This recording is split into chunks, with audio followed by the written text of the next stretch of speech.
Yes, good people. Welcome back to Chester Perspective. Welcome to another live match reaction show on Chester Perspective, where we take an in-depth look at the 0-2 loss, 2-0 loss to Brentford at home. They become Chelsea's bogey team, and this is a team that's been losing. They've been awful this whole season, and once it got to us, yeah, we saw how good they can be. Because the truth remains, it was a deserved win to them, given the numbers. But that's by the way. I hope you're all doing well. I appreciate you all finding the time to join the show. And once more again, good morning, good afternoon, and good evening.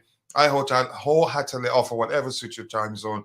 I sincerely do hope you're all doing well. So sit back, relax, and let's get into it.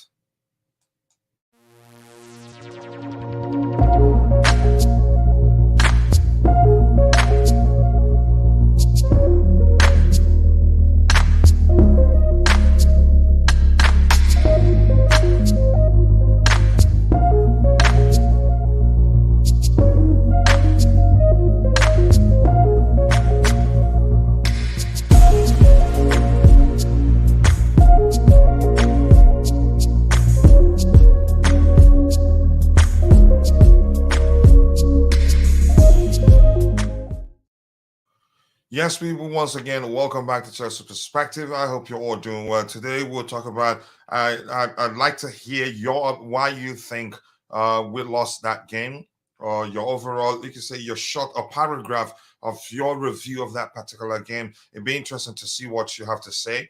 And then after that, we'll talk about how can the manager do better. Um, as much as I think it was all about execution, because had we been clinical when we created those chances, when we had those opportunities to score goals, the outcome we'll be talking about it, talking about a different outcome right now. But that didn't happen. But let's hear you. What are your observations? As I say, what were your observations? As I say hello to all of you in the chat. Let's hear you. Then we'll move on to what you think the manager should do differently, or the club's hierarchy should do differently. I want to hear you. Constantine Dante, much love to you. I appreciate you finding the time to join the show. I hope you're doing well. Good to see you back at this time, and keep pushing it back four times. Keep pushing it back four times. Just go away. Here's thing. Every Saturday we're gonna be doing the Blue Morning Show the normal time. Saturdays, Sundays, then weekdays until I find a co-host I can trust until I finish my doctoral program. Then the Blue Morning Show will still be hosting. We're not gonna. It's not dead. It's just that I have to manage because I do everything alone: thumbnail, write-up, schedule, and everything. But that's right. Way. Let's see. And JC is in the house. We got to you, brother. I hope you're doing well. Let's see. Hope you're well, coach, because I am not. I knew we're gonna lose against a low block team, a Poch Masterclass. Yep. Let's hear your observations from the game. Let's see what else we have here. Your prophecy comes true. Stalin was as trash as she predicted. Game 1 of 6, game 1 of 7. If you're not paying attention. Okay, yeah, 6. Then the 7th one, we see a good performance from him. Yeah, 6 more to go. I understand. Yeah, I totally do understand. Frustrated, JC. Okay, just having a conversation there. I'm still not consistent. And if you're trying to guess what I'm going to say, yeah, I'm going to tell you I'm still not concerned. And that was because I did not come into the season expecting us to play at the same level as Man City, Liverpool, even Newcastle United. And I'm quite sure you've heard me say this 1,000 times. I don't trust this team well enough to say, yeah, I'm going to predict this is how a particular game will end. I'm quite sure you've heard me say that 1,000 times. And that's because I knew I came into the season not expecting too much of the team, given the fact that we have an entirely new squad. That's a huge factor, no matter how you see it. Let's see. Chelsea will beat. Those are the games that I'm not too concerned about. But when you're talking about the bottom table teams, mid-table teams, that's when I get concerned. And you've heard me say that again. Big up to you too, Chelsea boy. I hope you're doing well. Hello to you too, Eugene. I hope you're doing well. I hope Angie doesn't decide to troll us by keeping a low block for 30 minutes. I see if Mourinho was if Mourinho is the current manager of Tottenham, I'd see him doing that. All he wants is a win. It's as simple as that. Sorry I couldn't make it live with busy. Totally understand, bro. The shows don't pay your bills. And see, Angie will definitely play low block and kill us. I don't. Let's see if he does that. But I think he probably. Any smart manager will do that. It's simple. If you really want to win, especially the likes of Tottenham, they haven't won the league in 1,000 years. If I were the manager, I wouldn't mind doing that. Coach, why is there a match reaction? Can we pretend Chelsea didn't play yesterday and preview the next game? That performance was embarrassing. It was. It was a second half to forget, in my opinion. Poch is not at the same level as a Chelsea. That's not the question, Peter Pan. I want you guys to answer the question. I want to hear your observation, your one paragraph review, one paragraph, a few words review of the game. What do you think happened? If Mourinho had this squad, we would have finished in the top four. Mourinho has the ability to instill a winning mentality. It's something Poch has not done. Wow. Okay, we'll find out. Keep dropping the likes on the stream, people. We must be playing well, or someone. Okay, mocking you. He's a Man United. That's a bit jumbled up there, unfortunately. We'll all keep defending Poch until he takes a Chelsea into a relegation battle. Here's the thing: if you're being factual, everything we've seen now, you cannot say is his fault. His job is to select the 11, and we create a good enough chance that had we been clinical, taking the chances we created before they even got a chance to score the first goal they scored, they'd be all out trying to get an equalizing goal. Why we score more? It's as simple as that, and that was why we pushed as hard as we did at the start of the game to get it go, but it didn't really work for us, in my opinion. Respect Dante, keep dropping the likes on the stream, people. We must go and get a Simhem POV missing Nkunku. Okay, Stalin didn't see Mudrik. Didn't see Mudrik on the bench, so he dropped a charitable performance, most likely, and possibly not most likely. And Danny, you're notified. Okay, Danny, nice to see you. Your coach thinks Jimenez is the guy for us after a couple. No. Here's the thing. I pay attention to a lot of players once we start looking at them. From what I've seen, yeah. Here's the thing. If you're a good, if you're not, you can say if you're not a complete number 9. Once I see you, I don't even need to watch you 10 times to figure out that you're not a complete number 9. Or if you're not an intelligent player, it doesn't take much to realize that. Looking at a few actions by a particular player, you could tell what sort of player that player is. But for me, for two reasons, I'm going to say this again. I'd rather Jimenez than Osimhen. Not that Osimhen isn't good. Jimenez will probably be the most you can say will be the you can say out of the players being suggested at this point, Jimenez will be the one. You can say if I'm asked, I'd say Pochettino will pick Jimenez over the others on the list. That's because it's arguably the most complete of the more complete of the players being suggested, and two, then we don't have the risk of losing players every time AFCON comes around. We already have Jackson. And if we sign an African player, especially Victor Osimhen, Guresi, maybe I'm not sure whether his country I can't quite remember where he's from, but for Guresi and what's his name, Boniface, those two represent Nigeria. So if you sign one of them plus Jackson, that means every time African comes around, we'll lose them both. And right now we don't have the luxury to lose them both. You would have Justin Kunku and Amanda Proya, whom at this point we don't know whether he still showed the same form he showed before he got injured. Nkunku hardly stays fit until proven otherwise, in my opinion. So it's a risk to sign any African striker right now. As much as I like Osimhen or my fellow birth country, you can say birth country man, for lack of a better language for that. I keep dropping the likes on the stream, people. You're all complaining about age. There's the average age of Chelsea, 24.5, not really bad, and Arsenal is 24.96. Yeah, it's just one difference. So to me, I think as if we're talking about experience, we actually it does. But here's the thing: unfortunately, experience and age, people do use them together. Yeah, a lot of people, when you ask them about how experienced a particular player is, you hear them start talking about that player's age first. But I don't think that should be the way. That should be, you can say, that's. I don't think that's the proper way to check or to measure how experienced somebody is.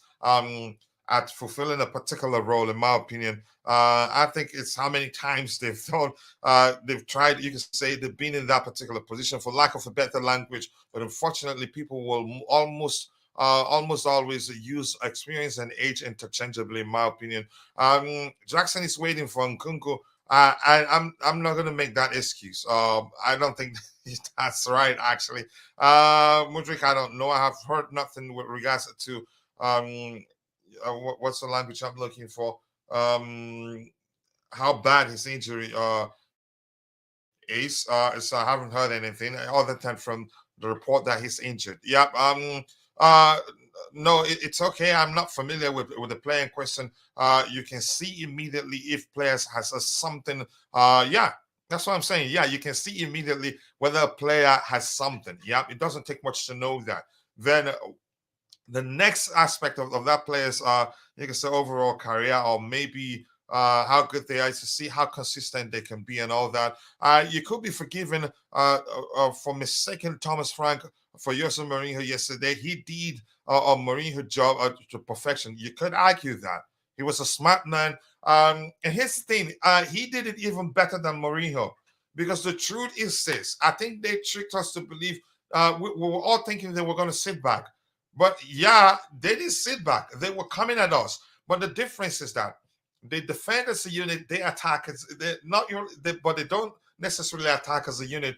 But honestly, for the first, you can say majority of the game, they didn't sit back. They only started defending really, really deep when they scored.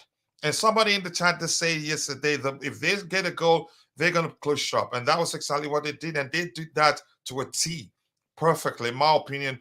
So he did a very nice job. He's a smart manager, and that's why they're still in the Premier League. Yeah, against the big teams, they will always get results. Looking at the game, I can tell you that they didn't play like a team. There was not enough forward passes and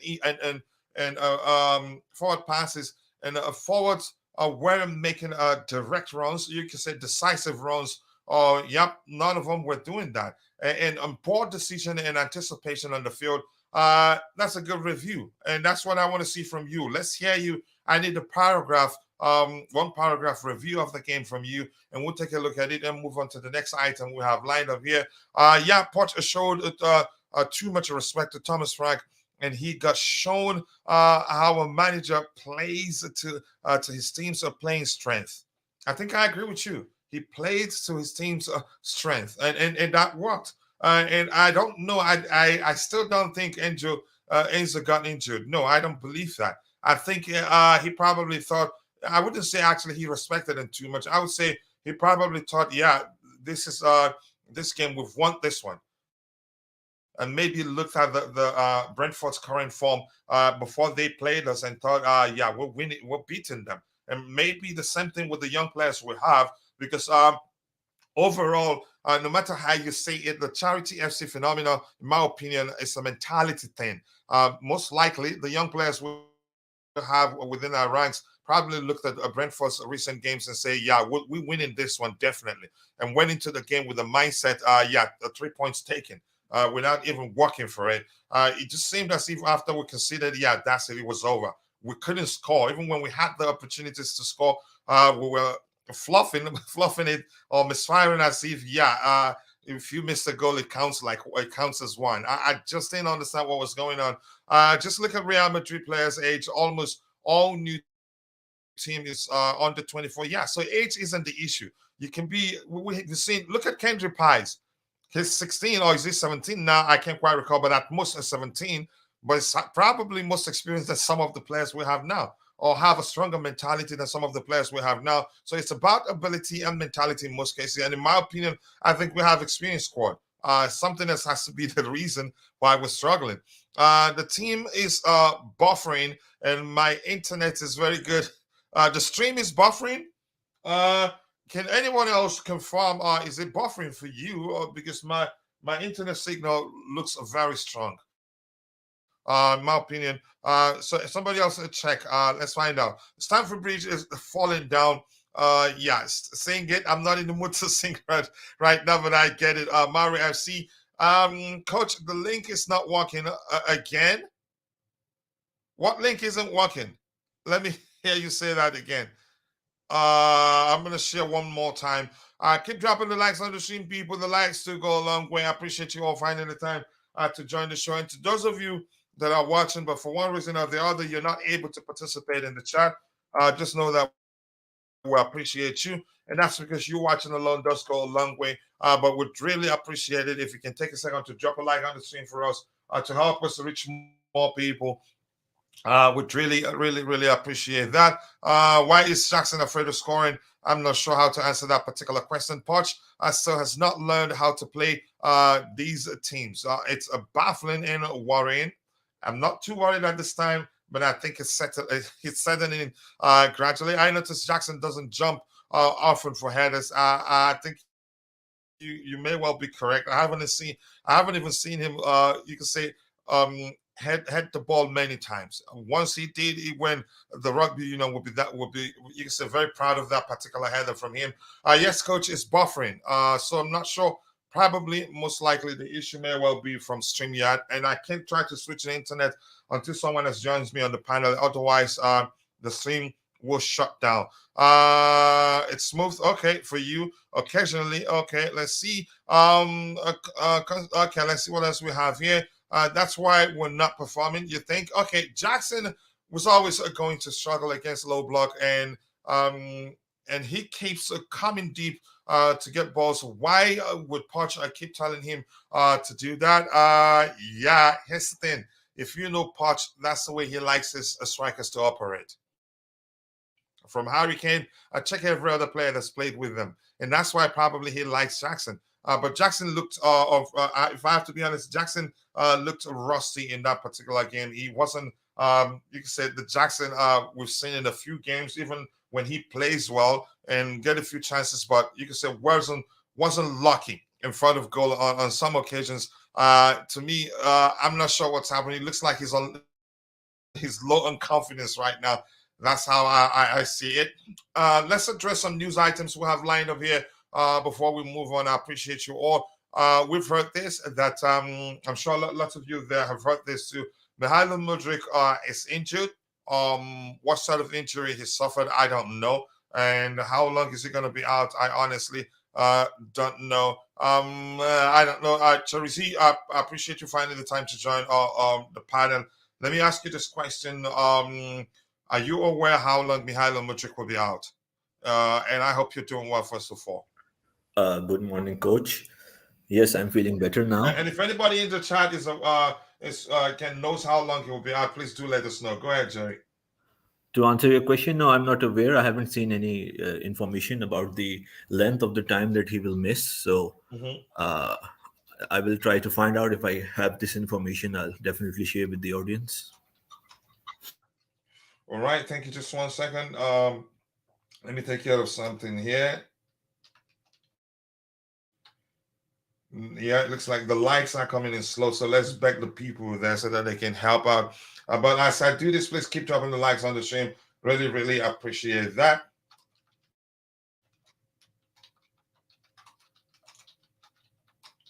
One sec. Yeah, that's like 10 seconds now since I said 1 second. 1 second.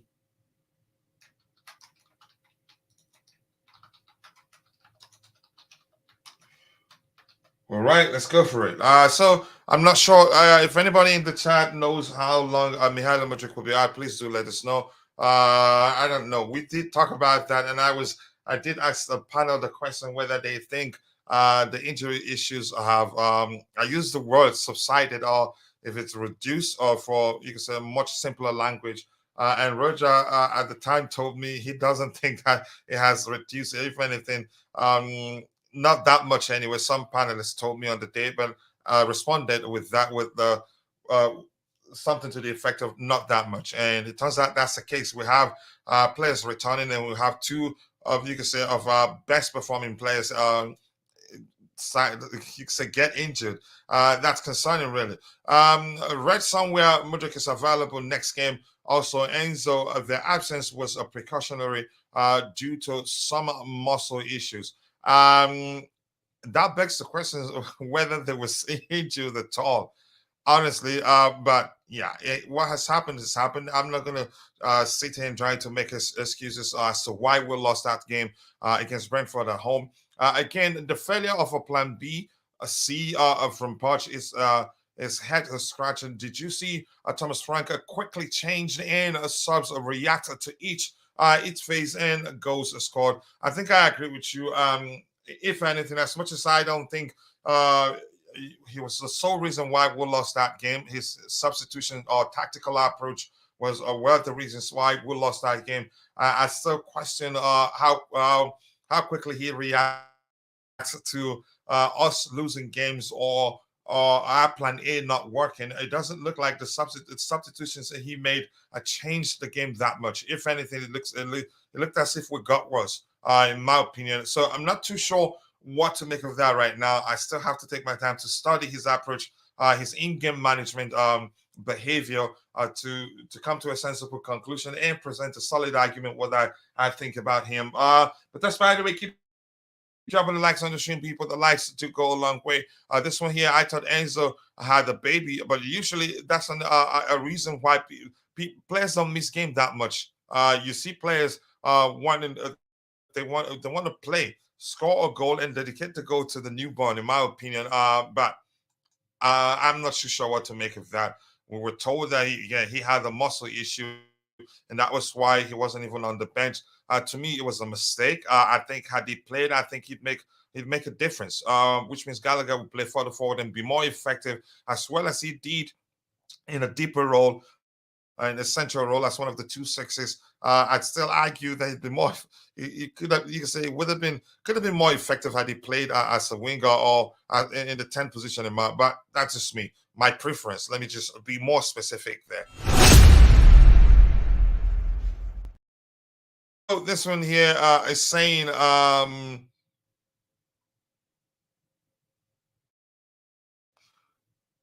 This one here is saying, I've seen something somebody shared in the group. Jackson, as much as I think he will still come good, but yesterday he was awful. He looks as if he's missed like 300 games. I didn't see him doing something you would expect a striker to do, but let me just move on from that. Pochettino on Chelsea not scoring. We needed to be more clinical. Shocking, really. We need to be more clinical and be strong. If you don't score, then the confidence goes down. And yeah, it also bad luck. Nkunku can score a lot of goals, but he was injured in preseason. Jackson is young, arrived this season, and needs to adapt. As much as I agree to that, I think we should stop mentioning Nkunku, and I think he should stop mentioning Nkunku to else people start you could say complaining that he's making excuses here and there. Here's the thing, I agree. Had we been clinical, we'd be discussing a different outcome right now. Because we created a few good chances before they even got a chance to score that goal. They scored and everything went downhill from then on. That's, you can say it's the same story. Wash, rinse, dry, repeat. Every time we play a low block team, and yeah, unfortunately that's been the case. I don't know, actually, see, you have anything to say with regards to this to the manager's comments here, or should we move on? Yes, sir. Nothing much to add. It's, of course, as we analyzed yesterday in the show after the game, it's a Mhm. repetitive pattern, right? It's identical pattern, and now all I can say is that before I was waiting for the games to add up so I can have I can find a certain trend or how the games are playing out. So on 2, 3, 4 games, you cannot say, but now after 10 games, which is a decent sample size, we can see with the 8 games that we have played against low blocks, it's the same story. So the concern is that we haven't improved at all against these teams. So it's definitely a concern. Again, uh, it's difficult to point out or blame a particular person, right? I think it's an area of variables that lead to this. It's recruitment, because when Nkunku got injured, of course, we never had a plan B. We really depended on Jackson and Broya and hoped that they would come good, which was, I think, a very naive approach or thinking. And we can see now, as much as I'm not saying that these players cannot improve, but of course they are learning on the job, right? And that's a disappointment. I mean, and yesterday, as I also criticized Pochettino, yesterday he got it wrong. Before that, generally his tactics and the games that we played were good. We were unlucky, but yesterday, like playing, for instance, Disasi as a right back and all these things. Before the game, I also said that he's experimenting way too much for my liking, and it will not help the cause. So, of course, I won't judge him just for yesterday's game, but yesterday he also was responsible for a lot of things that happened. But overall, it's of course the problem of not scoring. Even though we played a very average to a bad game yesterday, we still could have won or drew the game had we taken whatever chances came our way. Like, we are just not able to score. And then the players should also take responsibility, right? You can only teach a player, a forward especially, to a certain extent. And on the pitch, when the game is there, when the opportunity arises, they should take responsibility. And right now, the confidence is low, or I don't know, the thought process is low. And again, with the coming games against Spurs, to City and Newcastle, etc., again we'll see that we'll play well. I don't know if we'll win or not. That's another story. But this pattern is clear that we will perform better. So in short, I think playing a possession-based football is right now is not working for us. Yeah, you could argue the games we played very well this season are all the games where we were more direct, much more direct than usual, and not just a pass the ball aimlessly. Or you could say it hasn't been helpful. I agree. Be as direct as possible, and also be as pragmatic as possible. Just get a win. I wouldn't mind us. You could say resigning to the approach of soaking up the pressure from the opposition and hitting them on a break. Honestly, until this team gels, this issue will continue. Unfortunately, yeah, he had the baby. Stalin almost lost interest in the game somewhere around 30, 50 minutes. And kudos to Constantin Dante for correctly predicting the Stalin comes good after every 6, 7 games. And it turns out he was correct. Did we need a sitting players in the midfield? We didn't need to, in my opinion. So one, especially after conceding, one alone could have been enough, honestly. Did we need four at the back, especially the Sassi at right back? I didn't like that idea. Not mobile enough. I get it. He's a good defender, but I'm not too sure what to make of that, especially the Sassi at right back cannot go forward at all. Palmer had to drift right out of position all game because nothing right side. Yep. And you can argue that's one of the reasons why I'm not going to blame what's his name. I'm not going to blame I'm not going to blame Modric that much. I get it; he's a good dribbler, but sometimes when he has the ball, he needs an overlapping run from the right back so he can pass the ball to him, or maybe lure a defender or two away from him, so he has the space to do something with the ball. But that didn't happen. And thank you for Chelsea Godfather for mentioning that yesterday. And it turns out he was correct. If you watch the game again, keep dropping the likes on the stream, people. The likes to go a long way. We could do better in counter attack in first 20 minutes, but Starling loses interest from the first minute. Yep. I think I'm tired of his inconsistency, really. He's never been consistent. Every now and then you see him perform. For how much he's earning, I think we should look to sell him and maybe get another player who'd be more consistent than him. We need to score for us yesterday, and we did try to do that. And when it didn't work, the manager had no plan B, and that's the only aspect I blame him. Had we been clinical, I'm saying this again, we'd be discussing a different outcome right now.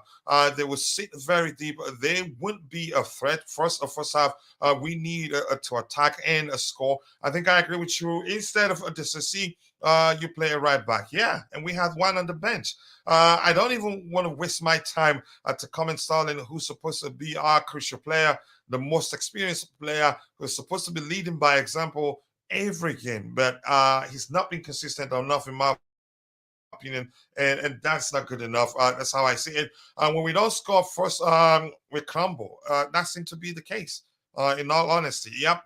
I just hope Sterling will play in Saudi Arabia next season. If the opportunity comes, he will take it. He's not that young anymore, and plus, yeah, probably doesn't have a place in the England team anymore. It would take some, you can say, some exceptional performance at club level for that to happen for him, in my opinion. Learning on the job, yeah, that's the case. Let's see what else we have here. That's a damning conclusion. Are we really eighth ranked team by FIFA, which is having players and managers learning on the job? I'm not sure our ranking in terms of FIFA ranking, but usually, in most cases, I think it has to do with the individual players, in my opinion. And we need to play a through balls, a triangles, make decisive runs. You can say the list goes on.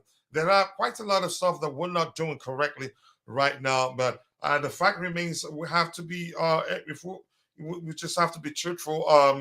Here's the thing: we have an entirely new squad, and those things, with some of those things we've mentioned, like the chemistry and understand, you can say being on the same wavelength with each other, that takes time. But what we're seeing, it's not acceptable. We should be doing better than we're doing right now. And I can't believe I'm making the same argument that I made on the ground, Potter. I haven't gotten to the level where I'd say Potter isn't the man, but he needs to change things around, in my opinion, in terms of adapting. You can say adapting to situations. Too many defensive players on the pitch, and I hate that. I seriously hate that. And two defensive midfielders, as well as especially Gallagher, who is always going to be ineffective in that position. Here's the thing: I'm going to say this as well as some people argue. He did well. Even sometimes, in some cases, I'd say he did better than Casado in terms of running, trying to progress and run with the ball.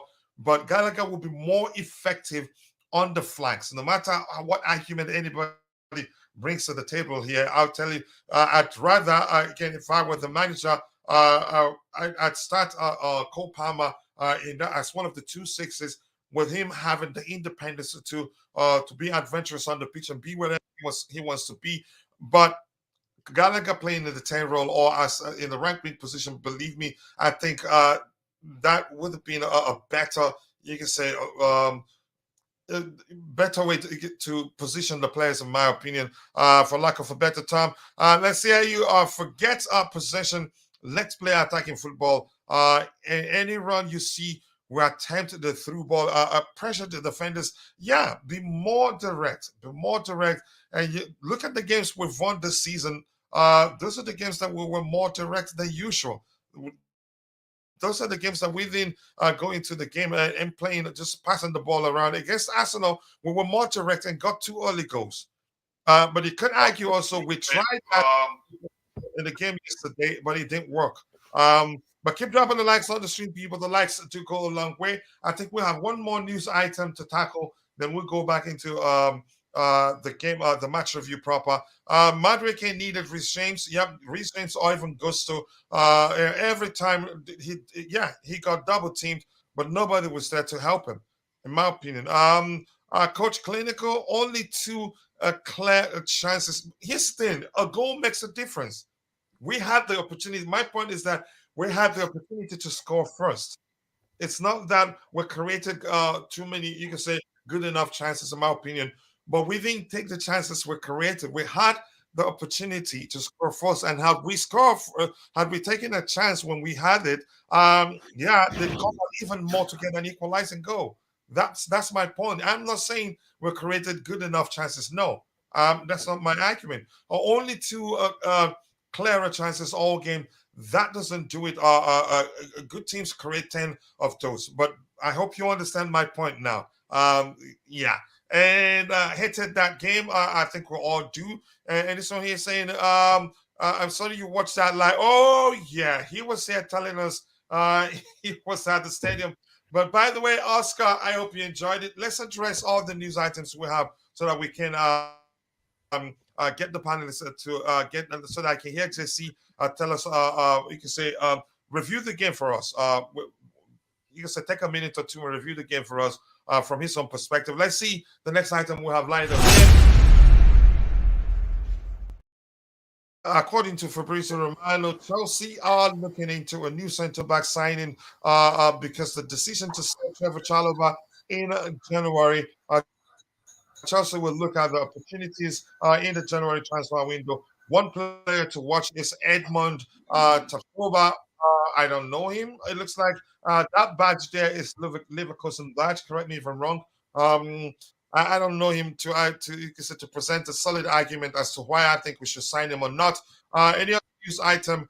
None there. JC, welcome to the panel, brother. I appreciate you. I hope you're doing well. Let's hear you. Take a minute or two. Let's hear your review of that game, or the review of that game yesterday from your perspective. But big up to you. I hope you're doing well. More important. Hello, Coach. Hi. How are Hello, you? you too, brother.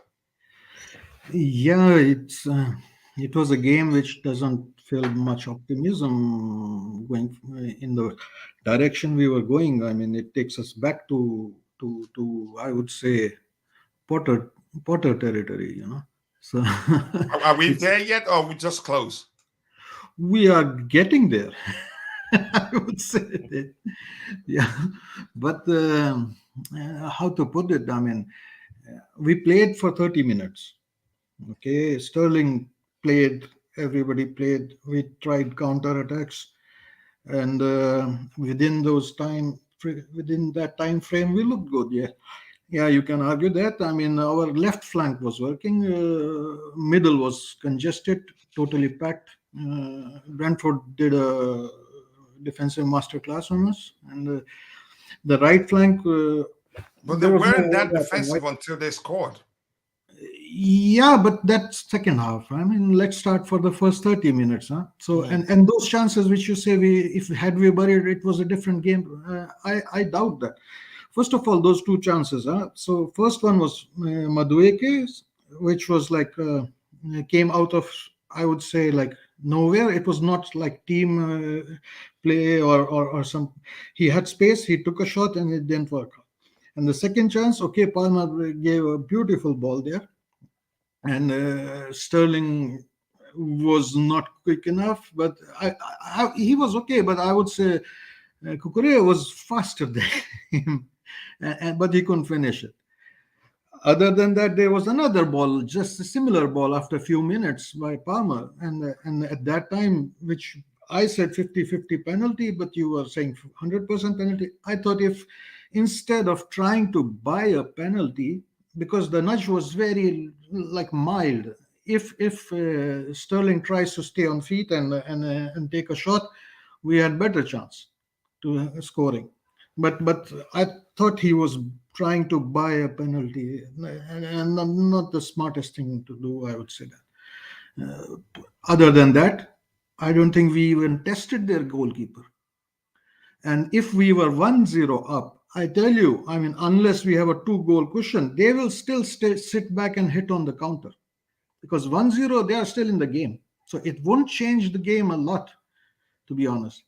As for our planning, I mean, Sterling, I mean, he never runs back. I mean, he never tracks back, and he hinders partially also than Gallagher, because Gallagher, it is like, you know, after that 35 minutes, I watched the game. I had missed the last part. I also watched that as well.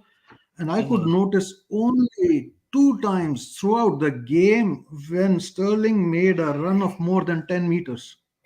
He never ran after that. And one of those two runs was to track back when they had an opportunity of 4-1, when they was when Sanchez made a second good save. I would say that. And we were constantly trying to go through Sterling all the time through Sterling. It was not working, and Sterling was like when the king goes, when the king is walking, there is a entourage around him making noises and all, like the king is walking, and everybody has to support him. Gallagher, Kukurea, please be beside him, help him, and Gallagher just make sure, because he will try to dribble, he will lose the ball, and there will be quick counter. It's your job to cover for that. That was what Gallagher was doing all the game, sticking behind just to make sure that when the ball comes, that he's there. And that's a waste of Gallagher as well. because of that man does not want to run and track back and do some defensive job as well. And last 15 minutes of the first half, we were already rubbish. Then I do not know what Poch told our team in our team talk, but Frank did make, I think, very clear in their team talk that this man is not running back. Try to counter from the right flank. And they did. They did on the 45th minute or 47th minute, 49th minute or something like that. When Sanchez made with a one single hand save, fantastic save. Again, Sterling nowhere tracking back. Kukurea stuck between two players. The ball goes back. Gallagher is not able to cover fast enough the overlapping player, and the cross comes in, and there is a shot which Sanchez saved. Okay, we saved it. It's just fine. Let's move on. And another, in 3 minutes, 4 minutes, the same move again from a throw-in, and they score a goal. And surprise, surprise, we had started Disasi as a right back because of his height, because of and he wasn't even there. Because of his physicality, because of the set pieces. How do you stop set pieces? First, you try to stop the cross coming in, and the second one, we know Frank's set pieces, they always overload the back post. And the back post, Sanchez has to be on the front post in that situation. You cannot blame Sanchez for that. And the back post, they had 4 players. We had Madueke and Disasi. So there was already an overload. I mean, it's a textbook Thomas Frank set piece goal. Again, moving forward, we are trash. We are not doing enough. We are not moving the ball from flank to flank, switching flanks, moving the ball faster, trying to do something. Only Palmer was creating something from the middle, but not enough. There is no space. And on the right side, Madueke is not getting enough support. But then I think in 60-something minute, he makes a change and he brings in Reece James, which is a good move, and then he brings in Matson in place of Madueke, which I think, why are you removing Madueke? He's hardly had a chance to show something. With nothing he has done at least something, but there's another guy on the other flank who's not even thinking of running, I mean jogging, leave aside like running. I mean, he's not even jogging, he's walking around, just occupying a space on the field. Why don't you remove him if you have to? But okay, I mean, they tried from this, and then we are going all through second right side, all attacks trying to go from there, moving there.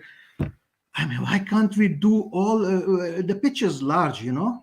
There's a left flank, there's a right flank, there's a middle. Why do you always have to concentrate on the only one side? I mean, and it was watching this. I do not know. I mean, he moved Madueke instead of and Matson. I mean, he did okay within his capabilities, but when Matson was removed to the left back, I for the first time saw him being used as a left back, which is his position, and he did admirably well. As for Kukurea, I mean, he is not like very, very, very good moving forward, but he had his hands full. As I said, he was the leader of the entourage, or what you say, to cover for King Sterling. I mean, behind him, you have to clean up everything, you know. He's not coming back to help you or anything like that. And then in the last then the last is like throw out the dice, kitchen sink, which he did actually. He put in this guy, the Brazilian, what's his name? I forget. Washington. He brought on Washington. He moved Matson back, and then he brought in more height. He put in Ugochukwu there, Leslie and they tried to do crosses from the right side. And I think also would like to mention, I mean, Sterling for the whole game made 2 hopeful crosses or passes, I would say, from the left side. There was only 1 cross in the second half he did, where Jackson didn't jump and Gallagher didn't control the ball. He did nothing other than that. We didn't test their goalkeeper. Even those two chances which you are saying, goalkeeper like Kukurea lobbed the ball in his lap, and Madueke just hit the crossbar. I don't think their goalkeeper had to do anything else the whole Here's game. my point. But before I go to the chance that we can, you can say continue. My point is that I'm not saying we created good enough chances. I'm just saying we all know, if we've all followed football long enough to know that the fact that we had the first opportunities to score goals, had we taken at least one of them, it changes the whole landscape of the game. Because Not that much. Yeah, Not I'm that just much. saying, but at least you agree it makes a difference. Score the first goal and it makes a difference because they will be all out. As much as I think they weren't that No, no, defensive no. They until will they not be at scored. 1-0. They will not be all out on 1-0. They are still in the game. They will wait Uh, to maybe but at least they will need. equalizer. Let me just leave it at they will be needing an equalizer, and they will do more to get it, and risks are involved to get They would an try that equalizing goal. during the last 15 minutes or something like that. They would still like to stay in the game. 1-0 is still like they're in the game. My main point is that score one goal, it makes a difference. Had we taken the first chance we had, or even the second one, it makes a whole lot of difference. That's my point. I'm not Coach, saying we created so good enough chance. are you giving them an excuse that we didn't score one goal in first 30 minutes, so we pack up our luggage and just go and leave and just like? I think you're the one, you're twisting, you're putting words into my mouth. No, but I'm saying like the Let game me is just leave 90 it at this. minutes. It's simple logic in football, in my opinion. It's simple logic, and that's why Coach, you I hear think teams say, and I'm coming, and that's why you hear people say, try and get the first goal. It makes a whole lot of difference, no matter how you see it. no, coach. I mean, we have seen so many games like where we were 1-0 up and then we ended up conceding, It or happens, but we get were the goal 2-0 first. up against Arsenal. Yeah, but get the goal first. A goal makes a whole lot of difference. That's my point. You could score a goal first and still lose 4-1. It happens. Coach, 1-0 is not game over. They will not come out of their blocks when the score line is 0-1. That's what I'm trying to explain to you. Because 0-1, they are still very much in the game. They will not change their tactics when the score is just 0-1. I don't know. You don't know that until it happens. Have you seen such games? No, Last I've seen season, this such season, games. A goal can make all a the difference. time. That's my point. My point is that a goal is score the first goal. Sometimes, if you're strong enough, if you know what you're doing, you win. In most cases, let me not just use the term. In most cases, there are managers who are capable of score one goal, and that's enough for them to win that goal. And I know you probably know who I'm referencing. My point is, a goal can make a difference. A goal can lead to a team coming out to get an equalizing goal and then concede more. We've seen teams score the first goal and end up losing 6-1. It can go either way, but the fact remains a goal can make a difference. That's my argument. I'm not saying you're wrong from what you're saying. They might calm a little bit of nerves of our team, but they were so calm. Anyway, after 30 minutes, they were sleeping. All right, let me get what we have in the chat so we go to someone else there. I am sorry you watch yeah, sorry to Oscar for watching that. And it was Cuckoo making a run deep that clear chance. We need more attacking players from the start on the pitch or runs like that from deep. That was an excellent run from Cuckoo, although the argument is that he could have done better. But beyond that, he's the only one that made such excellent run. Even though we had attacking players on the pitch. So yeah, I agree with you. Let's see what else we have here. Another player nobody heard of. By the way, let's see what else we have here. It was a game that told me everything I need to know about Poch. You need to elaborate there. Let's hear you. And Chimera, nice to see you. And big up to you too, Ty. Always nice to see you. Let's see. Thiago Silva, Trevor Chalobah is leaving next season because of the centre back link. That's why. No, Chalobah, I think the decision that he would be sold, it's nothing new. Probably because he pushed to join Bayern. Let me just simplify it. He pushed to leave Chelsea. And I think I've seen a pattern. If the club senses, the new ownership senses, if they sense you want to leave the club, yeah, they will sell you in a heartbeat. We keep talking about not being effective against low block teams, but we will fail to address the lack of intelligent players. I'm not sure what to make of that particular comment. An IQ of the coach. Thiago Silva, I've read that. Also, I think Nicholas Jackson. Yeah, I think I agree with you too. Yeah, you troll master there. Let's see what else we have here. Yes, a Poch is to blame for his clueless player positioning, but more importantly, it's these players yet again not doing the same thing. Blame the manager all you want, and I'm going to be Roger for a few seconds. It's about Coach, execution. so I Yeah. just would like to tap in two things I wanted to say. Yeah.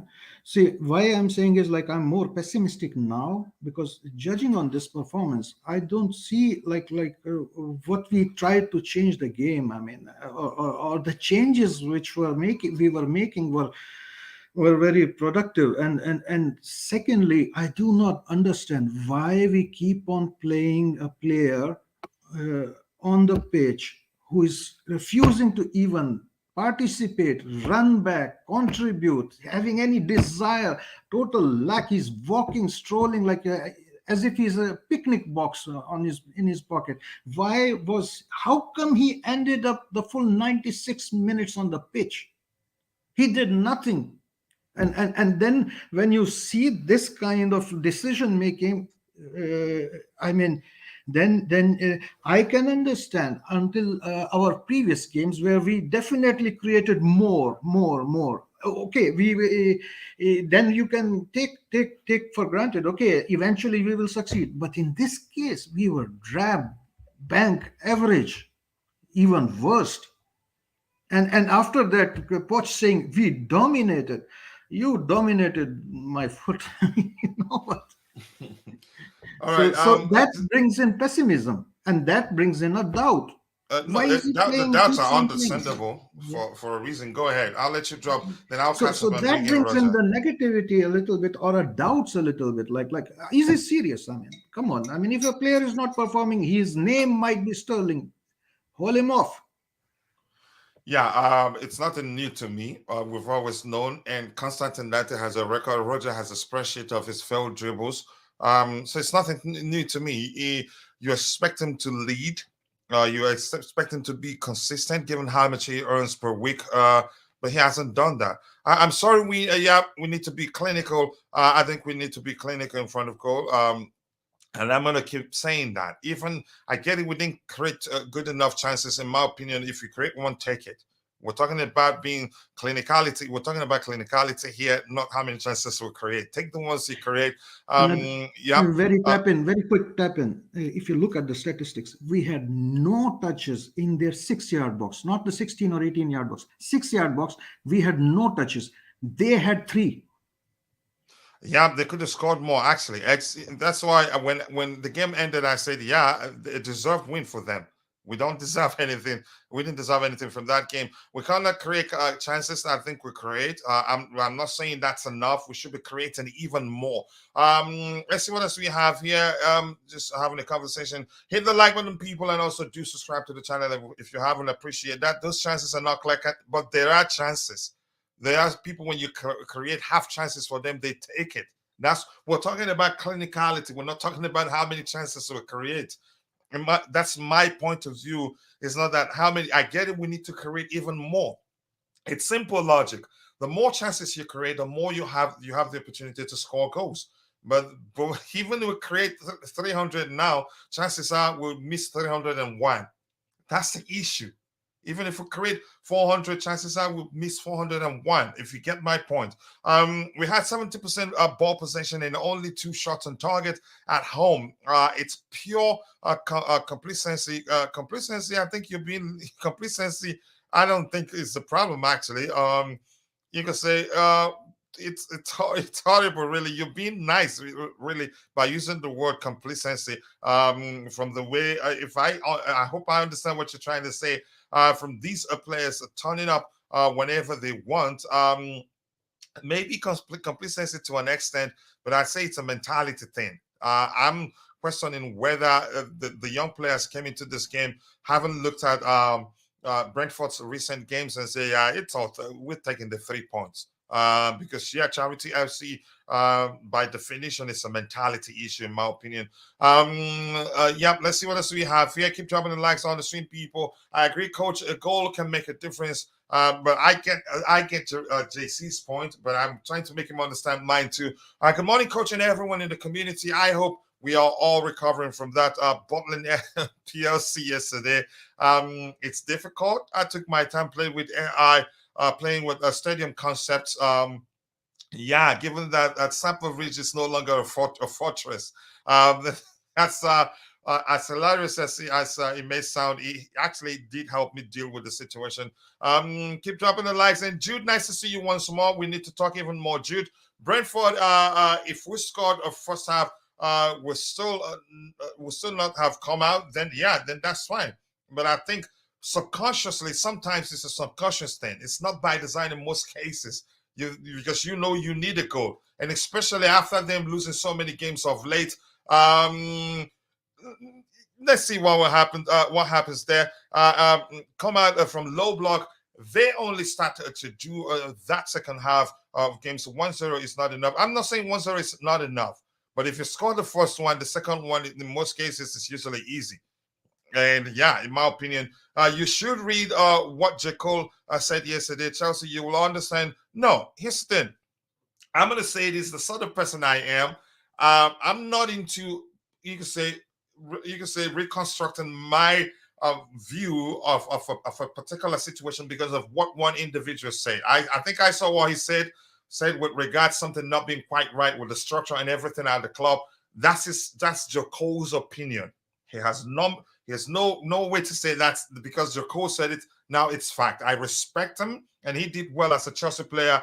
But I wouldn't. I'm not the sort of person that you can say allows a single individual to shape how I see a situation.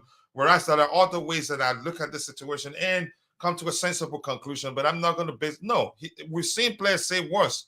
I think Drogba didn't say worse. I'd rather go with what Drogba said, that my club, he no longer recognizes the club he knew when he played for the club. Yeah, that makes sense. But Jacobs, I'm not sure how to say it right now.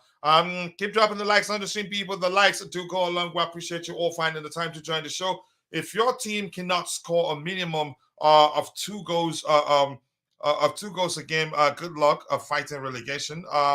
Yeah, I think I agree with that, and it does make sense. Let me see what's the refund of Jackson. I think Jackson will come good, but I don't think with Jackson alone will be enough. You people overreacting. There's no clear chance. One popular account write that we need a striker, and then all of you copy that. Here's the thing. I'm not into we need a striker bandwagon, but if we need one, we shouldn't go for any striker that's your stereotypical number 9. That striker will most likely have issues under Mauricio Pochettino, in my opinion. Let's see, keep dropping the likes on the stream, people. Victor Osimhen is not the only striker in the world, and for me, as much as I think he's a good striker, if Mourinho is our manager, then I say get Osimhen for him. But if Pochettino feels like if we sign Osimhen, he can make it work, I say go for him. But do I think we're going to sign Osimhen? I would say no. Jackson wasn't at his best, but that's going to happen with a young player. Always. Thank you for that delicious comment. Almost always. Honestly, his strengths are definitely not in this type of game. So make a change. Yeah. Make some adjustment to adapt to you can say to the opposition. Maybe if the opposition, if they change their tactics, make it you can say change things around to adapt to their to their new approach, in my opinion. And unfortunately, as much as I liked Jackson, in its absence, we actually played better. And I would have loved to see that 11, but unfortunately, Mudryk wasn't there. If one player is a problem, then we're not able to beat Brentford. Then I don't know what to say. To be honest, I agree with you. Yes, I will tap in on this one from Eugene.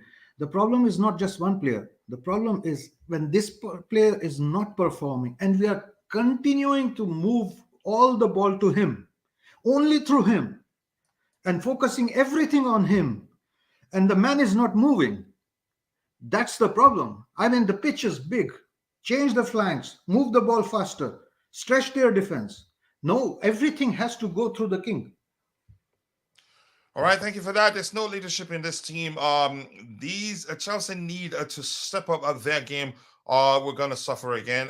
Here's the thing: it's gonna be a long season. but things will get better over time. That's all I have to say right now.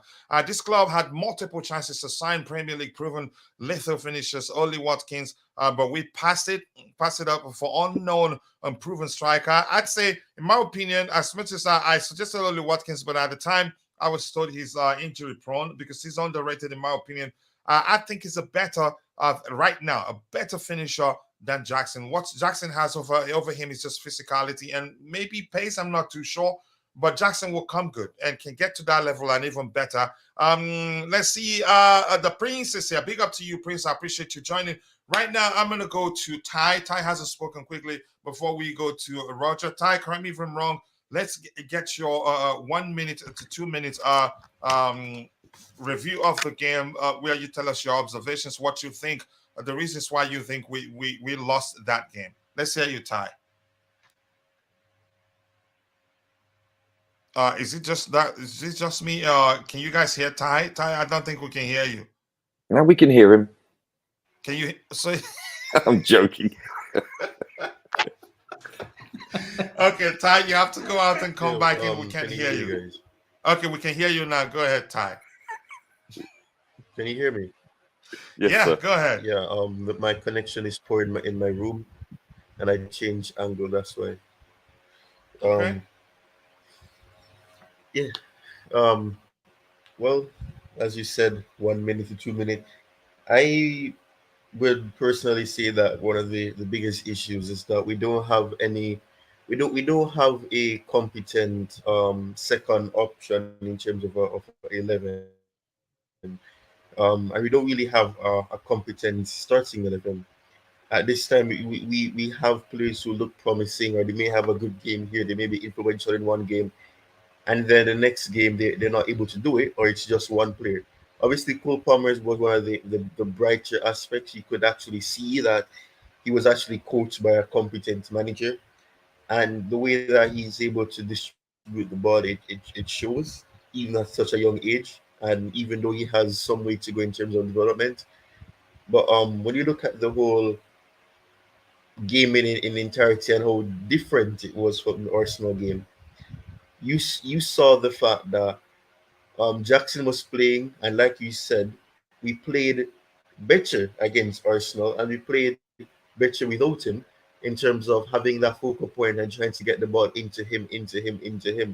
The whole false nine situation that we did against Arsenal works perfectly because it's fluid, and it's not something that is new to Chelsea. We've always known that we play fluid with more fluid without a number nine or a recognizable focal point.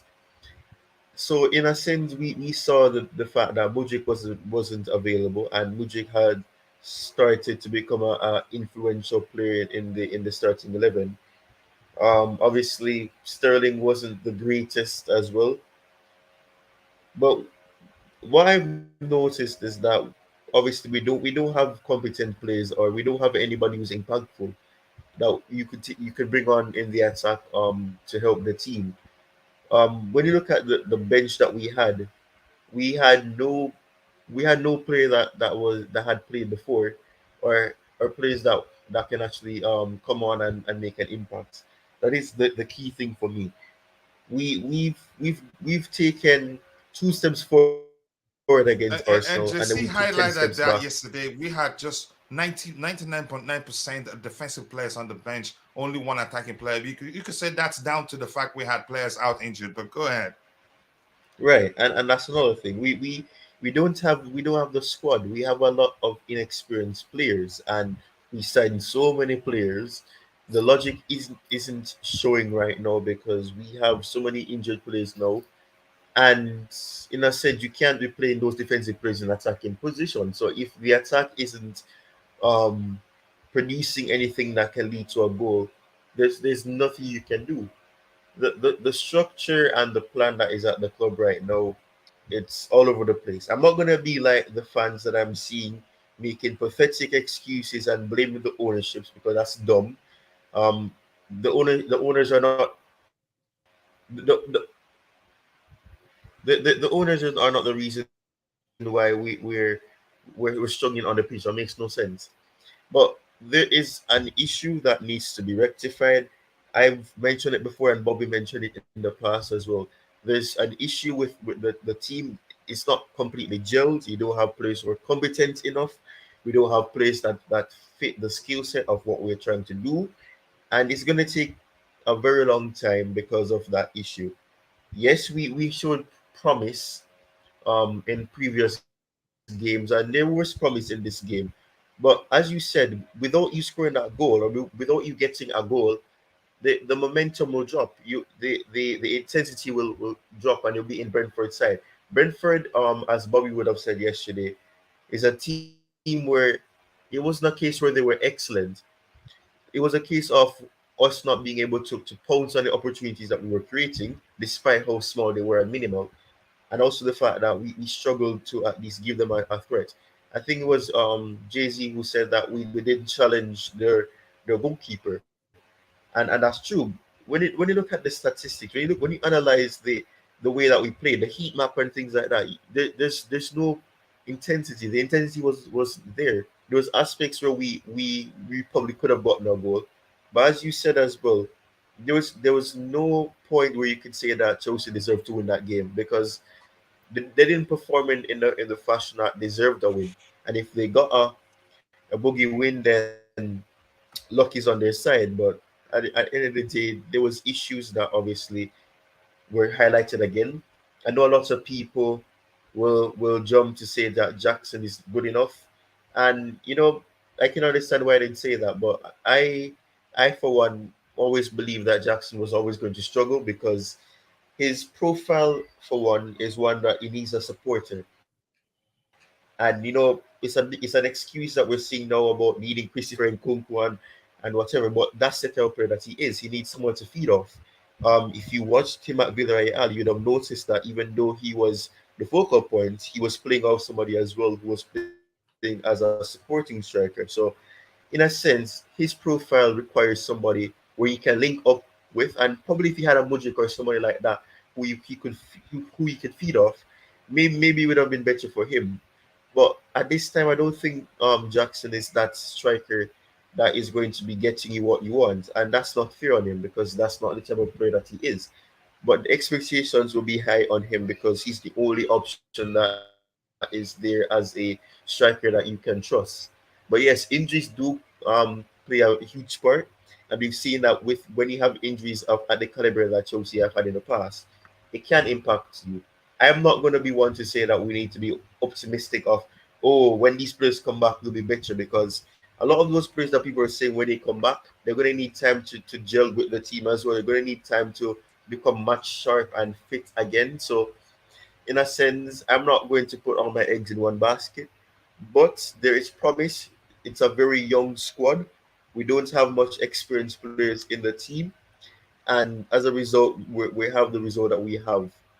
But I mean, I'm not gonna be like some fans that are gonna be calling for Pochettino's head and to say that, oh, get him more and or whatever. It's still very fresh. It's still very new, and it isn't a case where we're performing poorly and horrible, and there's nothing where you can say there's progression.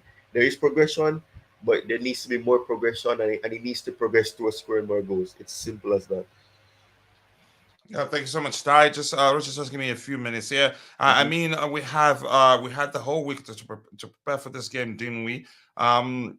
Yeah, you could say that. I think the owners don't like Dropper for that comment. I don't care. Hence, he was not invited for for Legends a charity game.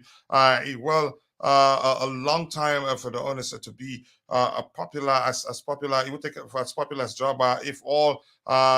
Here's the thing. I don't care whether he gets involved or not. That's the least of my concern right now. I just want us to start doing well and progress. And yeah, that's just my opinion. But I understand where you're coming from. Honestly, the coach is our major problem to me. At times, he doesn't know what to do, especially when we are go down. Chelsea cannot finish this rebuild with Poch. What a poor coach he is. Okay. If that's what you think, Ronnie, say who you got next in the Premier League. Do you think we're scared of you? Look at you. Do you think we're scared? Here's the thing. Except if you guys will play like Brentford. If you don't, you lose in that game. Unfortunately, if you have not been paying attention, let me educate you.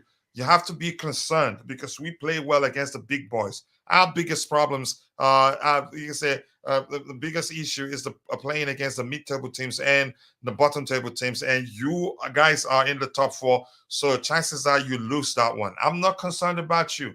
If you've heard me speak about teams who play, I'm only concerned about bottom table teams, and you're not one. So don't worry. And let me remind you on time, you're not going to even come close to winning the league. So if that makes you happy, stay there. Ask another question, and those in the chat will slug it out with you, not me. Yeah, keep on blaming the coach for players missing chances. Roger will tell you it's called execution. But do I think the manager was perfect? I'd say no. I haven't given up on him. I still think he's the man for the job.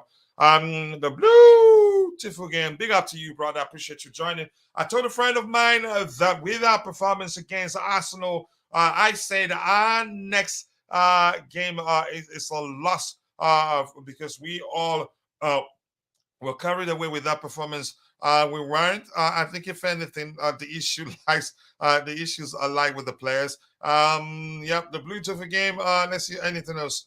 Maybe Jackson is mid-table striker, but Brentford is mid-table team. Okay, I'm gonna try to make sense of that one. Also, the injuries are not helping. We have to be honest. Yep, the truth remains. Look at our bench yesterday. We had 99.9%. I'm not sure that's accurate, but something around that. And yeah, exactly. We're all defensive players.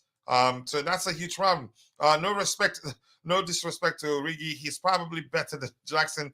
I don't want him. I don't want Origi either. Poch is inconsistent in terms of setting up the team. Maybe he's still experimenting and trying to find what works. Palmer is just doing what Pep taught him to do. The problem comes when the players around him are incapable of understanding his instructions. I believe Sterling probably tried to do the same. No, Sterling has always been a problem for me. Palmer is an intelligent player, and if we had a player like Andre Scholler, unfortunately, I have to remember, let's say Scholler, let's say William, let's say Pedro, those are intelligent forward players. Palmer will have 1 million assists by the time the season ends. Yeah, unfortunately, it had to be a defender in Kukurea that made that delicious run, and Palmer saw him and picked him up. Unfortunately, we don't have too many players that are makes intelligent, decisive runs. Or when we get to the final third, let's see what else we have here. Keep dropping the likes. These there's no support from wingers. Yep, no support from the fullbacks. Let's go to the right hand side mainly. That was an issue. One of the main reasons why Modric has struggled. At this point, we rather play without the striker because Nico is offering nothing at the moment. Offering nothing because probably he's still recovering from a surgery. He's done well, and I'm sure you were one of those preaching how well he's done. All he didn't do at the time was just take all the chances that came his way. And on some occasions, he was just unlucky. How can a coach decide to go a long season with a single striker? The new owners have done well in the financial aspect, but are lacking far behind in the footballing aspect. Getting an experienced director of football, those two lots have a zero knowledge. Wow. Deborah, nice to see you. I hope you're doing well. Jackson will be fine. He will get better. I don't blame him. Yeah, we're seeing the signs there. If we're being truthful to ourselves, let's see what else we have here. But just Jackson was never going to be enough. Jackson will never be enough. I'll say that again. But he will come good. I honestly thought we were over the problem, and I feel Brentford sets us back again. Yeah, Charity FC, well and truly in existence. I'm going to keep saying that. Poch is disappointing with that Nkunku dependency talk. That one I don't like. I think something you and I can agree with. It's simple. It's simply a mediocre coach mindset. His job is not too secured if the results persist. If that's a big if, I think we'll win a few games here and there. Especially now, people are thinking that we're going to be losing games. We'll win quite a few. Washington should get a chance against Blackburn. I think he will. But here's where that's a problem.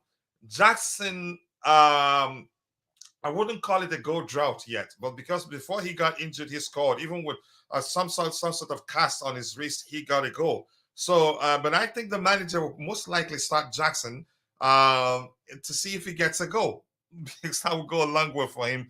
So maybe Washington will see some game time in the second half. I don't think he starts. That's just my opinion. The chances are he will. Everything that is being said clearly indicates that it is the manager's fault. I'm remixing that, of course. He was never the right guy for this massive job at a massive club with huge challenges and a constant target for political agenda. Let me say this quickly. You were over the moon at the start of the game. You probably were dancing in your room, the beautiful game, because I remember everything you said. Yeah, but that comes down to the fact you can agree we didn't take, even if it was half a chance, we didn't take the chance, and that could have made a difference, in my opinion. But you're changing your tone again. But I get it. Nkunku will make a difference when he's back. He is quality, but cannot do it alone. Nkunku alone is not the sole solution. If things don't improve when he's back, then we're in trouble. I think things will improve when he's back. James is back. As much as I'm tired of James getting injured every 15 minutes he plays, yeah, I think he will make a difference. Nicholas Jackson was everywhere around penalty box in first half, but looks like Sterling and Madueke doesn't want to cooperate with him, so he decides to hit. Maybe I'm saying some, yeah. Apart from seeing some disjointed displays, I think in terms of communication, it looks like a problem is developing between Jackson and what's the same Sterling, to be specific. Sterling screws up the whole offensive play. He's hopeless with his creativity. We are not Jackson FC. Let all the players have their opportunities. I'm just telling you what I think will happen. In my opinion, I'd give, you can say the ideal thing to do will be to give Washington a chance because he looks like a complete player from what I've seen. Not at Chelsea, based on comps mainly. Jackson would never be a world beater. At best, an average forward. Wow. Man clearly lacks that inborn striker killer instinct. Okay. I was talking until I saw the stupid substitutions. Then promptly, I like your honesty. So I respect you even more. The beautiful game, I respect you even more. Rini Kachila, you're making excuses by blaming Ristin. No, I'm not. Did you understand what I said? I'm just telling you why I think the manager will start him. If that, I'm just saying I wouldn't say goal drought right now because he scored even with the cast on his wrist. But that's besides the point I was making at the time. How many times have we refreshed the squad in the last past 5 years? These SM players were wanted by other big clubs, but mysteriously chose Chelsea. Face it, coach, we ruin players with poor managers, etc. But we'll find out. I think we'll be good. I did not come into the season expecting us to be firing in all cylinders and be at the same level as Man City, Newcastle, even Brighton. I knew it was going to take time. If anything, we're actually making good progress. In my opinion, I get it, we're lost, but we have a problem to solve. That's how I see it. Roger, I'll come to you. Big up to you for finding the time to join this afternoon for you already. Your 2 minutes review of that game, your observations. What do you think went wrong? Let's hear you, Roger. Hola, gentlemen. Always a pleasure. Yeah, I just finished the broadcast with Mitchie Boy about 10 minutes ago, so and I understand. When did you start? 8 hours stream. No, it was about a 5-hour job. We finished about 5 o'clock. No, I know. I'm just suggesting anyway. But go ahead. So listen. I hope everyone is well. By the way, you're still sounding sleepy, really. Yeah, I didn't have a great night either. So I just got to say that I think you two are both correct. I must emphasize though that how dare you slander my client Sterling, JC? Mm-hmm. The gentleman walks around the pitch because he's our Messi. Do you not get it? Point of correction. Your client cousin also. Yeah, exactly. / cousin. Mm-hmm. He's our Messi, I say. He walks around the pitch. He wants to look at and avail and determine what's going on around him. A genius, I'd say. I'm in bad books of Poch also now, I suppose. Of course, tongue in cheek, of course. Listen, I think actually both of you gentlemen at the when I joined 35 minutes ago, you both have valid points. I don't believe, coach, that they would have come out as much. But having said that, JC, once you get one goal, we all know goals generally change games. And with that comes confidence. If you look, I'm watching the game again. Virtually every single opportunity came within the first 23 minutes. That'll be hitting the bar. That'll be the penalty call at the 23rd minute. That'll be the Cucurella inside the 6-yard line, give or take. These came very short. The first quarter of the game, we absolutely dominated, which tells you one thing. The remaining 75% of the game, we did very little in comparison. I believe had we had scored first, yes, I agree. They wouldn't have come out of their shell as much. They would have waited for the last 15, 20 minutes. Yes. To a certain extent, there's some that's an astute observation. However, I think our confidence would have skyrocketed and our opportunities would have probably been taken care of more easily. I think there's some truth to both of those statements. So I think you're both wrong and you're both right in many ways. I was listen, Sterling made a couple of very good crosses, but some of his crosses, especially his cutbacks, were woeful on occasion. And you're right. I do believe Poch has to apportion some of the blame, especially with the right back, because there was no, as we discussed last night, there was no overlapping with we just say he was overly cautious. Yes, because of the physicality and the height with which Brentford present us, and cautious to the detriment of the team's performance. Yes, but you have to, because then they're going to kill us on. Look, and by the way, I saw the stat last night. Brentford's spot kicks, whether it's corners or the set pieces, they have a very high percentage, one of the highest in conversion rates. So they live and die by usually set pieces. So I think, listen, this is a very hard game to lose based on what we saw. We are unable to break down this low block for quite a while now. We've all discussed this, and I don't know. I believe when you look at that bench, gentlemen, you discussed it. You've got Matos and you've got David on the Washington on the bench. That's it. Not exactly a wealth of experience. I mean, this is a reflection. I think you just have to look at the bench and nothing else to look how injuries impact us as a team. Be honest with you, injuries is part of the game, but not when you're depleted. We are depleted. Not when you have, you could say, a squad that if they're all fit, they can actually make top 4 in the Premier League. Yes, I must give kudos to Sanchez also. He made a couple of saves that were outstanding. It could have been worse. Could have been worse. I'm gonna, like everyone will say, and I said this last night, I think the most disappointing aspect of this game was not how we conceded, which it was. Don't get me wrong, I'm not belittling that, but it's the fact that the Brentford two players, when they actually shot at Sanchez and he saved it on the goal line, there was two Brentford players unmarked around the penalty spot. That should never be allowed to happen, and we were fortuitous not to concede. It was quite a good reflex save because I think he kind of saw it late on just the pace of the ball. But top teams don't allow this to happen, and we invariably do.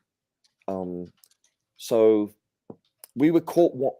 It's the same equation, ladies and gentlemen, with the inability to convert and the ability to provide chances and errors via errors to our opposition.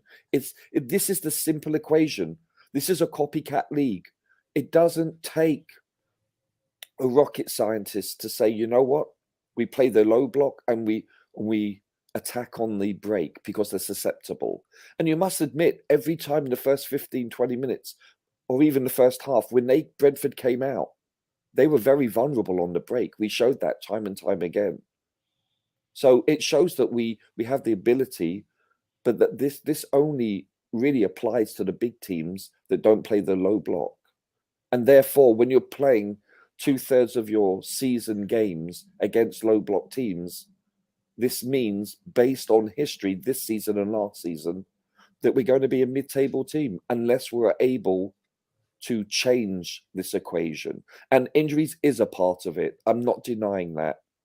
And I'm not denying the fact that Poch could have done better. I think for the whole collective, we could have done better, especially execution. But you cannot blame any manager / coaching staff for the players missing a penalty, missing an open opportunity, etc. You just can't. That the players have to be accountable for that. That's all I have to say. Let's talk about this quickly, Roger, because that's because of this comment, a particular comment on the screen. Before we go to Bobby will get his chance.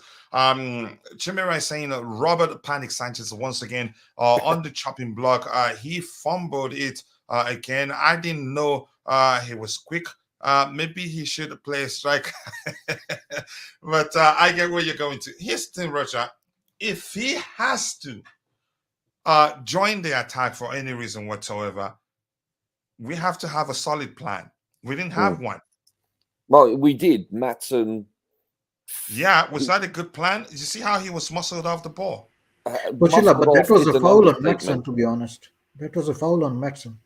Yeah, okay, even at that, usually a single player isn't enough because somebody that has, I'm not too sure. I don't think he should have done that, in my opinion, because let's hear you, listen, Roger. If things go our way, we're 2-0 up in 23 minutes, maybe 3-0 up.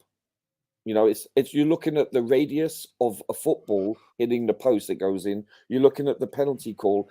Even that bloody ESPN pundits all say without a shadow of a doubt that's a PK, period. And they're befuddled how it's not reviewed. Oh, yeah. To me, that was a blatant question, PK. Coach. Here's a question to Roger. I agree with what Roger is saying, like first 15 minutes, but it didn't happen. No, the game does not end at minute 15. So when in 15 minutes we didn't get it, we have so much time left. And if things are not happening, change it. Isn't it? Like won't you change it? I mean, but how do you change it? 15, yeah. No, you have a valid point, sir. But why change it? Because we are dominating. Listen, it's the 44th minute right now, and we have dominated this game. They have not. They really haven't challenged us at all. So I would say it's a little bit more than that. You know. Yeah, but did you notice like the real changes? Like first change was 65th minute or 68th minute? I believe. Yeah, and the next change was 82nd minute. Mm-hmm. So, yes, 81st, 67th. There were 2 67s and 2 81s. So wasn't it too late to make that tactical switch? Because the real tactical switch came in the 80th minute or something when David Washington came. No, I understand. But look at your bench though, sir. This is I think the most telling observation of anything. Not the starters, not the formation, but just who we have on the bench. Yeah, but I wanted to tap in on this point later on. I didn't want to disturb you, but I can just here's an argument.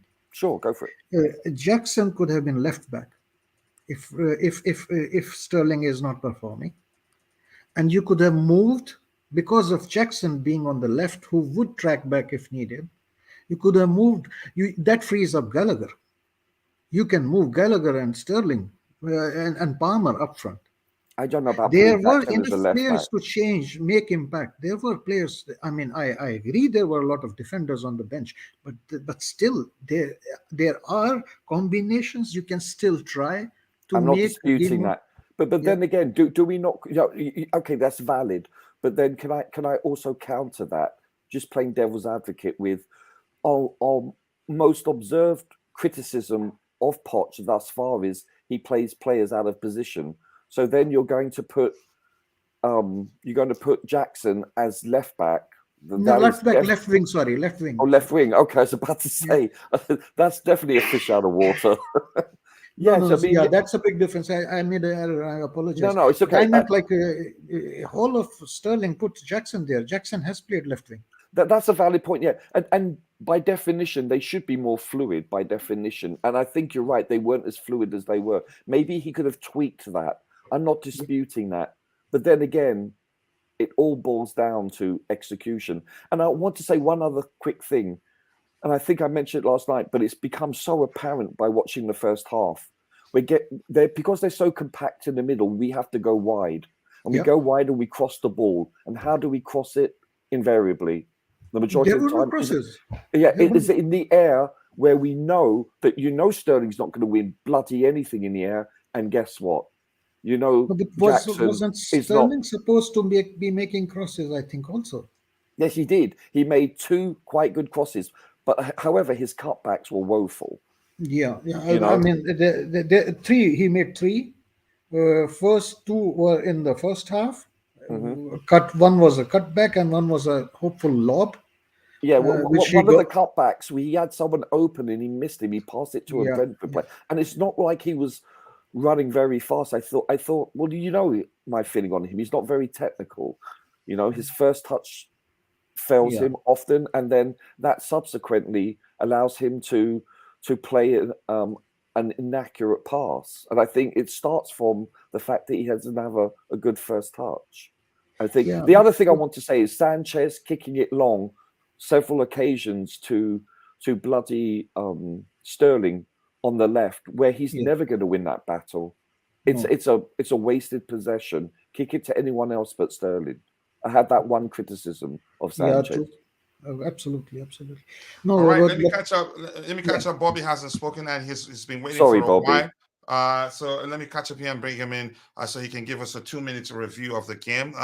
Every person after 2 minutes review has gone like 45 minutes.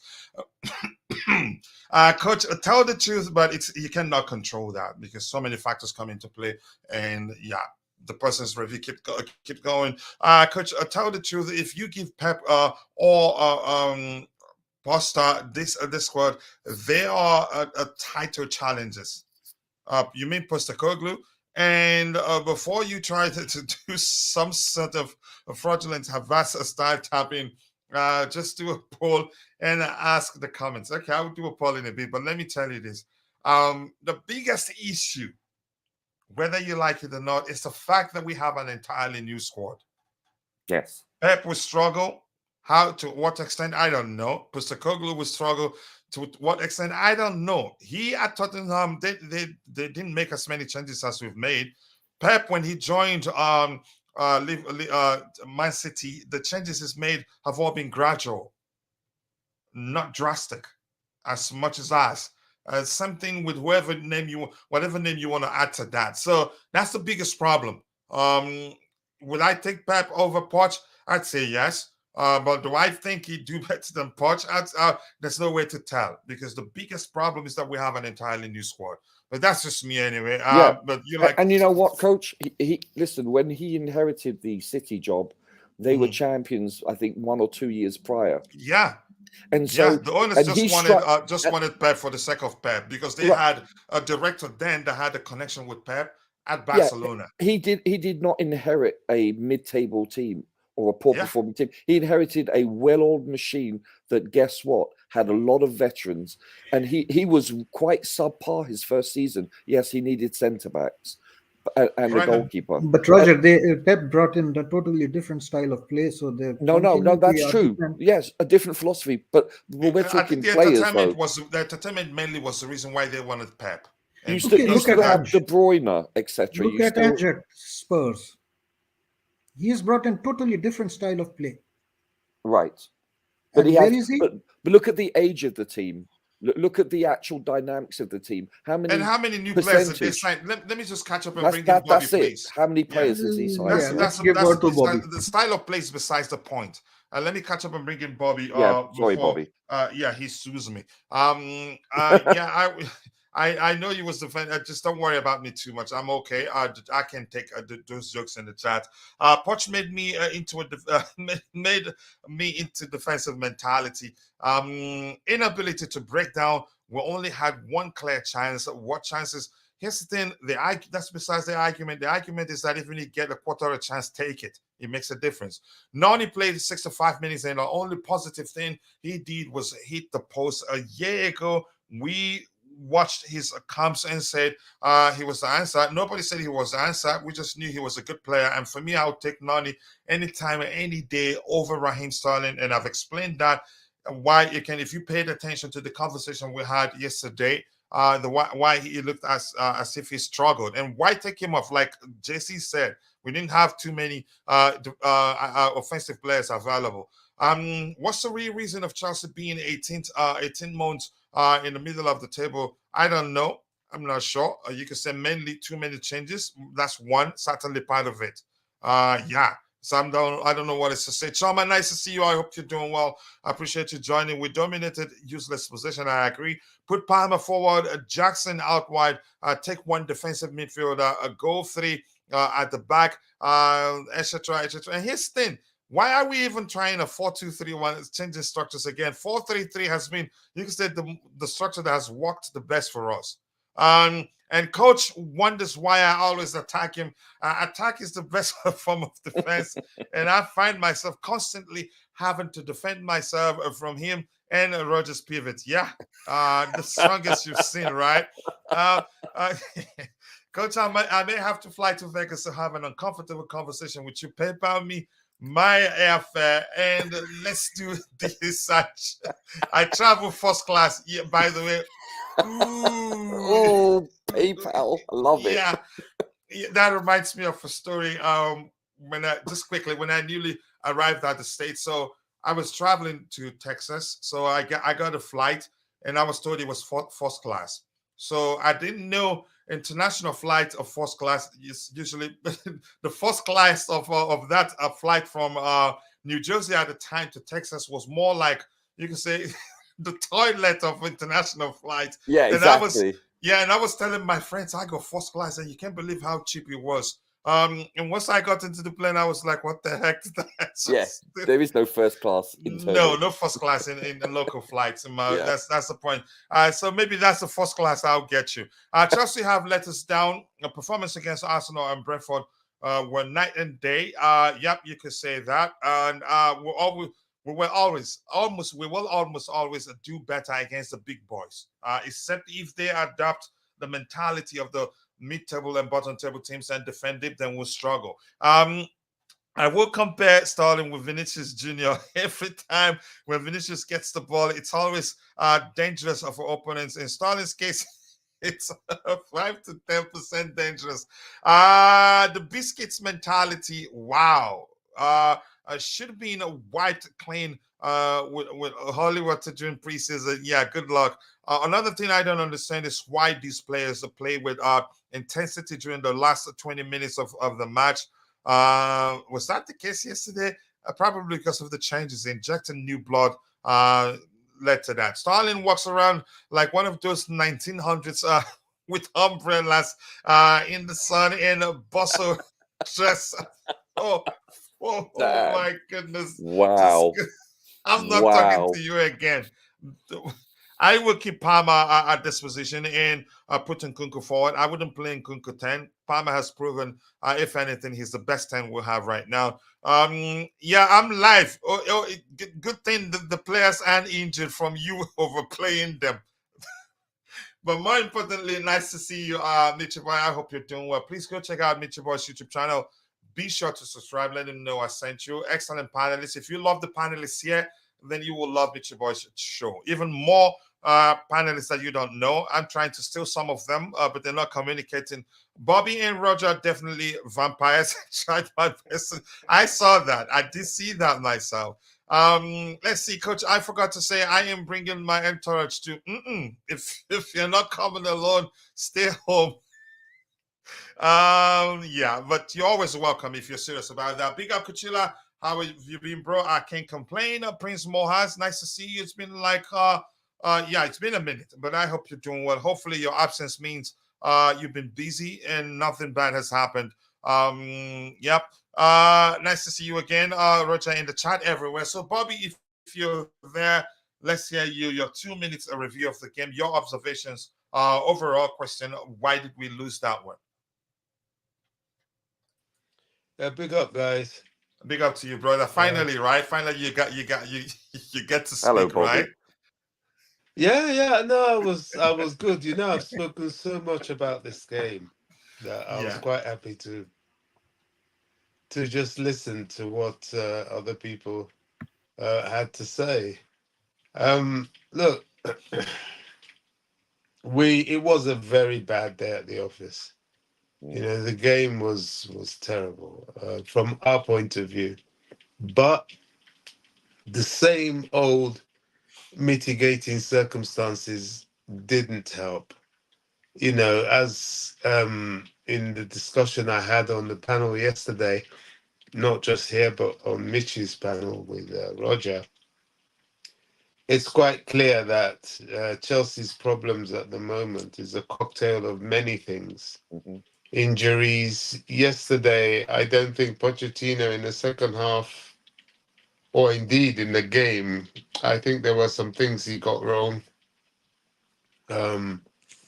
Definitely, we're still recovering from the government ban on the club. For whatever reason, they decided to do that, because I don't accept the line of advertised reason. You know, they attacked this football club for something that had nothing to do with anything, really. But you know, the club is still trying to recover from that.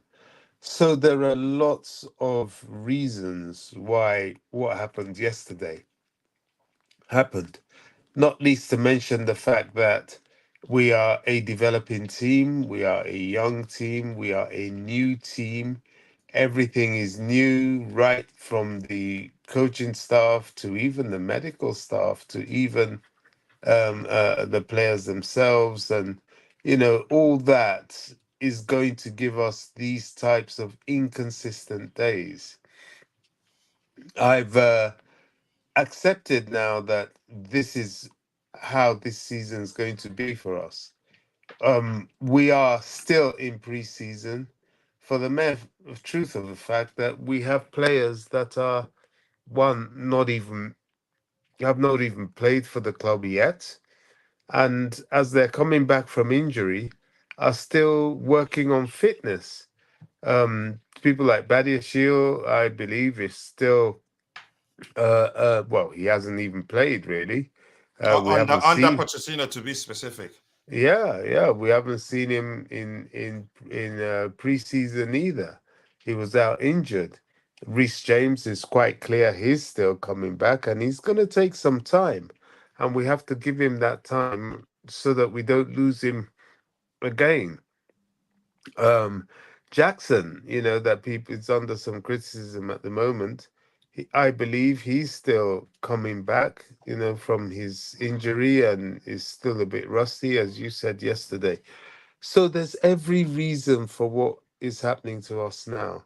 It's very disingenuous and very divisive of the media and some of these platforms that fail to acknowledge this situation that Chelsea's in and try to shoehorn us onto the same level as teams like Brentford, teams like Arsenal, teams like, or you know, you name them.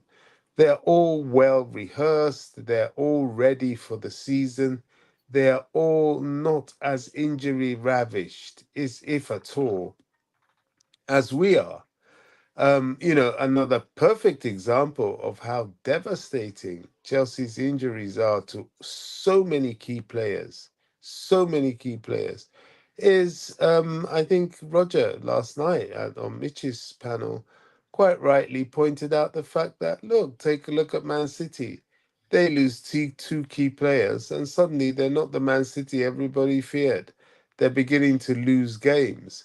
So, not least to mention when you're a new team, a young team with a new manager, and you have at least 8 of your key players. 9, actually, Bobby. Oh, 9. There we go. Key players not available and are injured. And even when they are coming back from injury, needing time to get their fitness back, needing time to get sort of be match ready.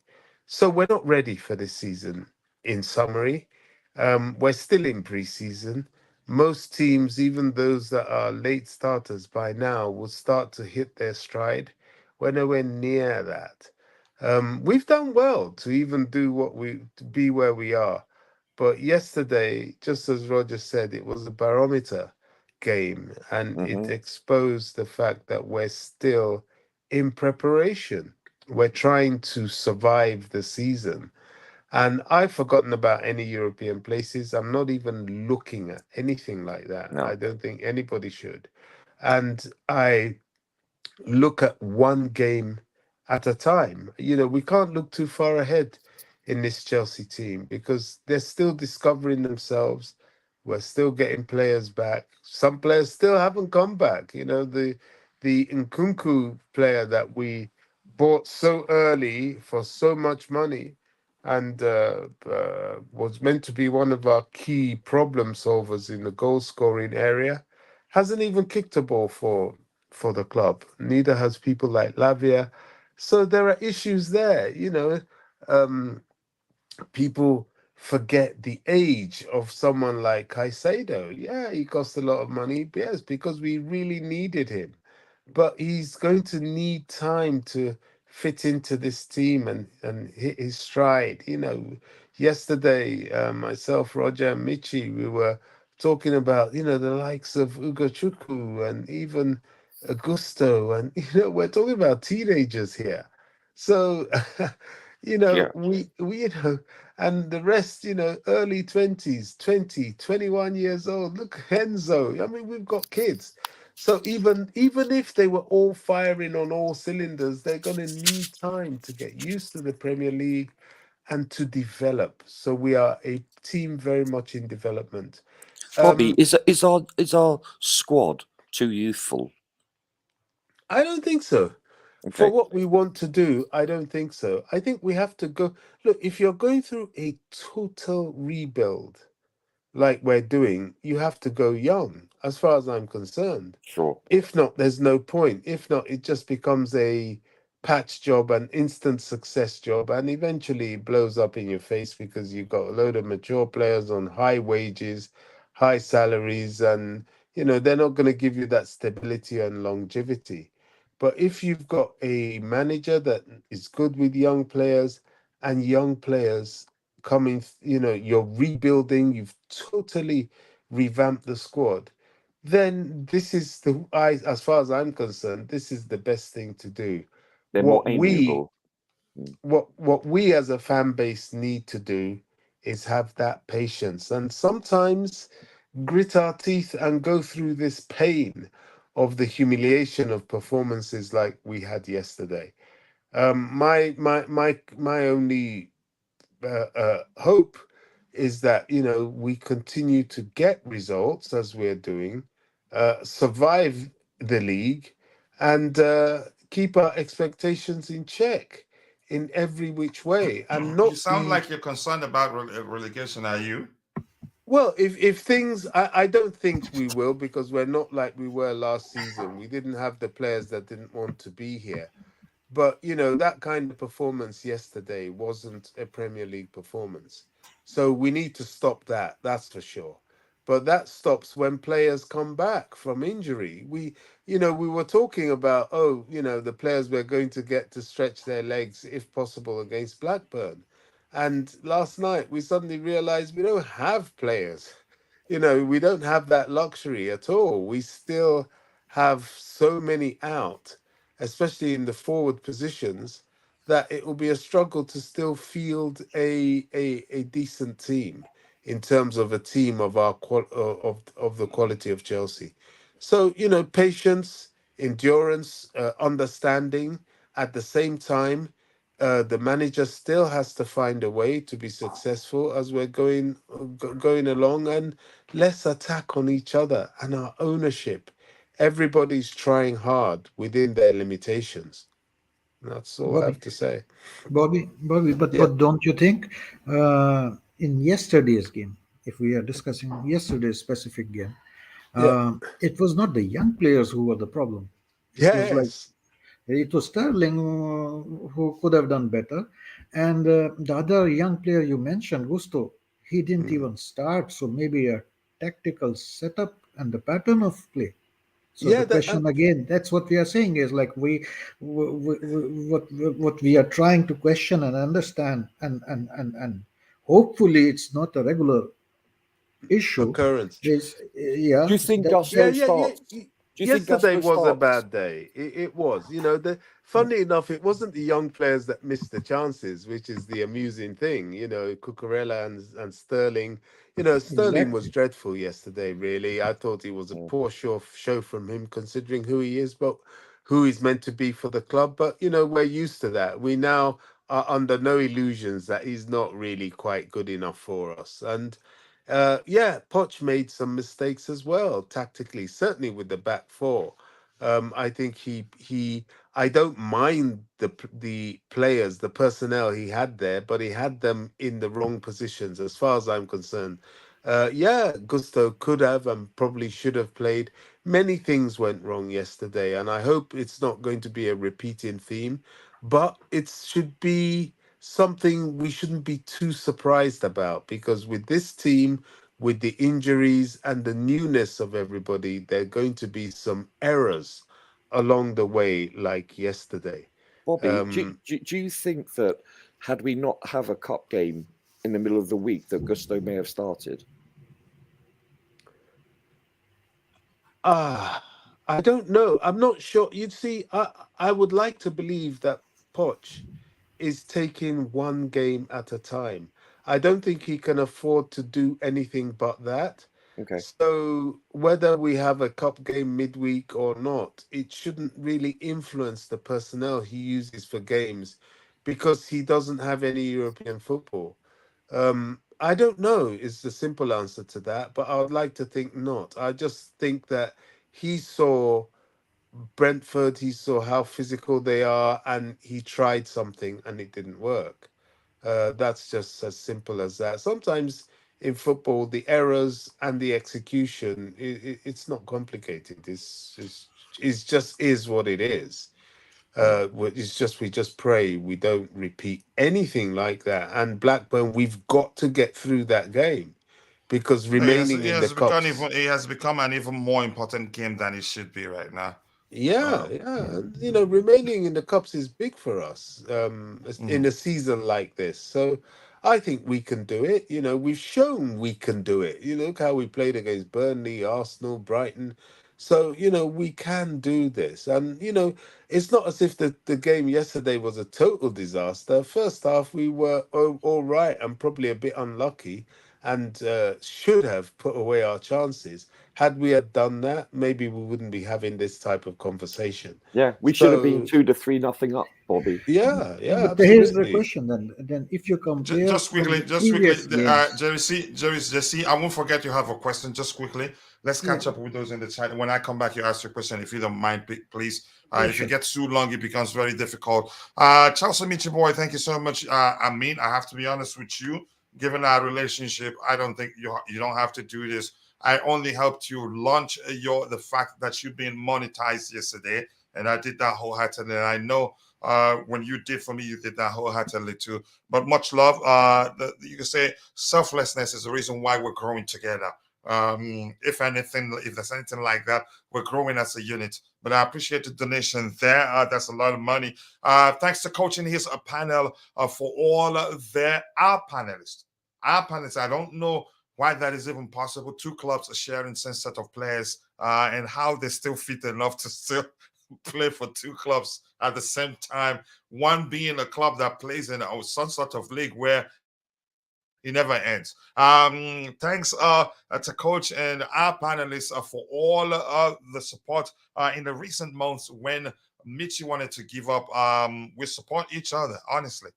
That's why we are where we are today. We're not big accounts yet, but we're getting there.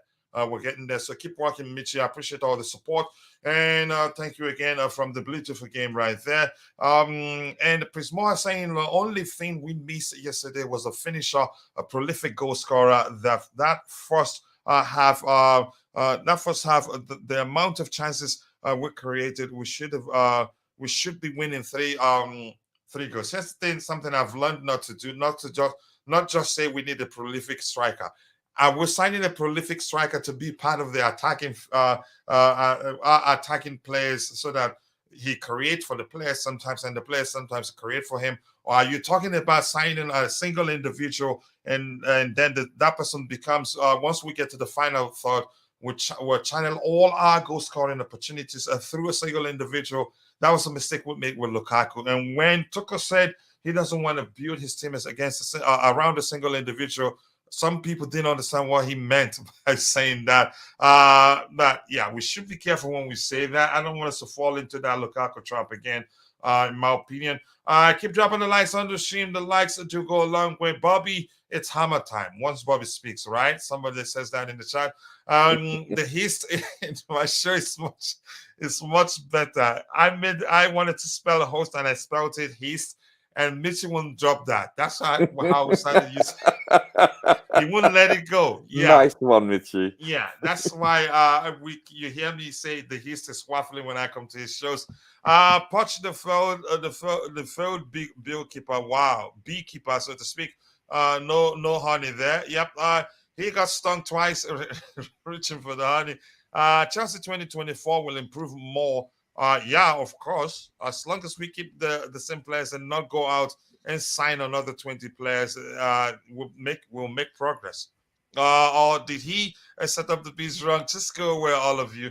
Let me see anything else I have to address here. Keep dropping the likes on the tree. Bobby was buzzing in your ears. Yep, speaks the truth. Of course, he's a replacement. And let's see what else. I was literally hypnotized by listening to Bobby just starting at the screen. Bobby has a very unique voice. That sometimes, even if you don't want to believe him, you believe him. Here's this guy here saying Chelsea fans celebrated a draw against Arsenal. They were saying we're back. I didn't say we're back. I knew we will always play well against the big boys. And here's the thing: you were lucky. You were lucky to have gotten a draw in that game. And a lot of Arsenal content creators, they know that. You were lucky you drew that game. Just take that home. And for your subsequent contributions in the chat, I'll leave that to the community to deal with you if you want to banter. We have a lot of problems both on and off the pitch. We also have a clear political agenda against us, and we are not favorites club despite these we are expected to function as a football club. Not least to mention how we were denied a penalty yesterday, which I think is quite Shocking. crucial. You know, we're very self-critical, and rightly so, especially because of the way we played. But that penalty could have made a lot of difference. It could have, yeah. Dante, I don't blame you. He talks sense sometimes. I agree with you. You, Roger, tapping merchant. You take the king of tappings. I agree with you. Chelsea were not supposed to survive the attack from the UK government, and we only existed because the Roman wrote off the whole debt, which the government weren't expecting. I'm not into conspiracies, but this makes sense to me, in my opinion. Because had they not written off the debt, I'm not sure what could have happened. But he's a smart man, and I hope we change the name of the club to Roman, honestly. So now we're experiencing phase 2 of the attack, which is by the Premier League. All I am saying is Poch has got his work cut out. If he thinks he can ignore those factors. So we need to be at our best to beat those factors that you just mentioned. The refs for a start should all be replaced. Wow. You put this C, who just come off injury in a cup game, or not Gusto, who was very good. It just, yeah, I don't know. It just does. That's why the aspect where I blame the manager. Just waking up, coach. Thanks for the therapy session, Vic.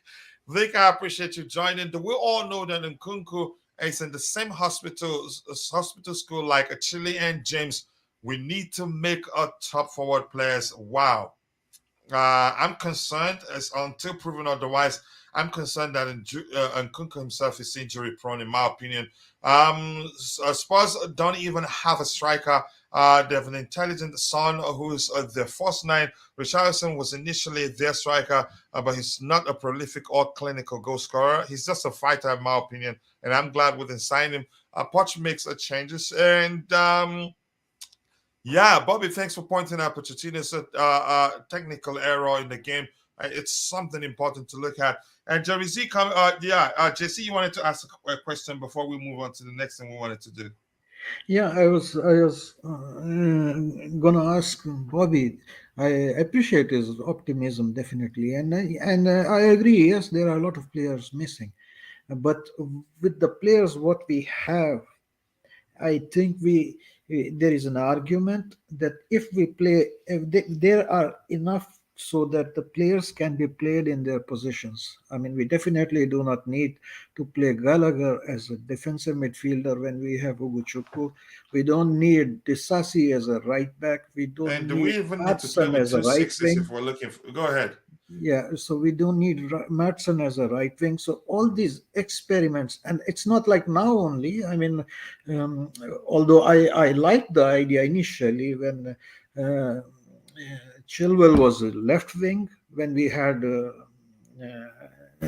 Modric there. So all these experiments, I mean, it creates a certain kind of a pattern and a concern, like why is it happening, and what is the guarantee if we will have new players coming in, then there will be more experiments. I mean, there are players still which we could play if we could have Gusto for sure. I mean, there are injured players, but Gusto can start, and what so our concern is okay, the optimism is good, and if you look at the previous games, okay, there were more chances created.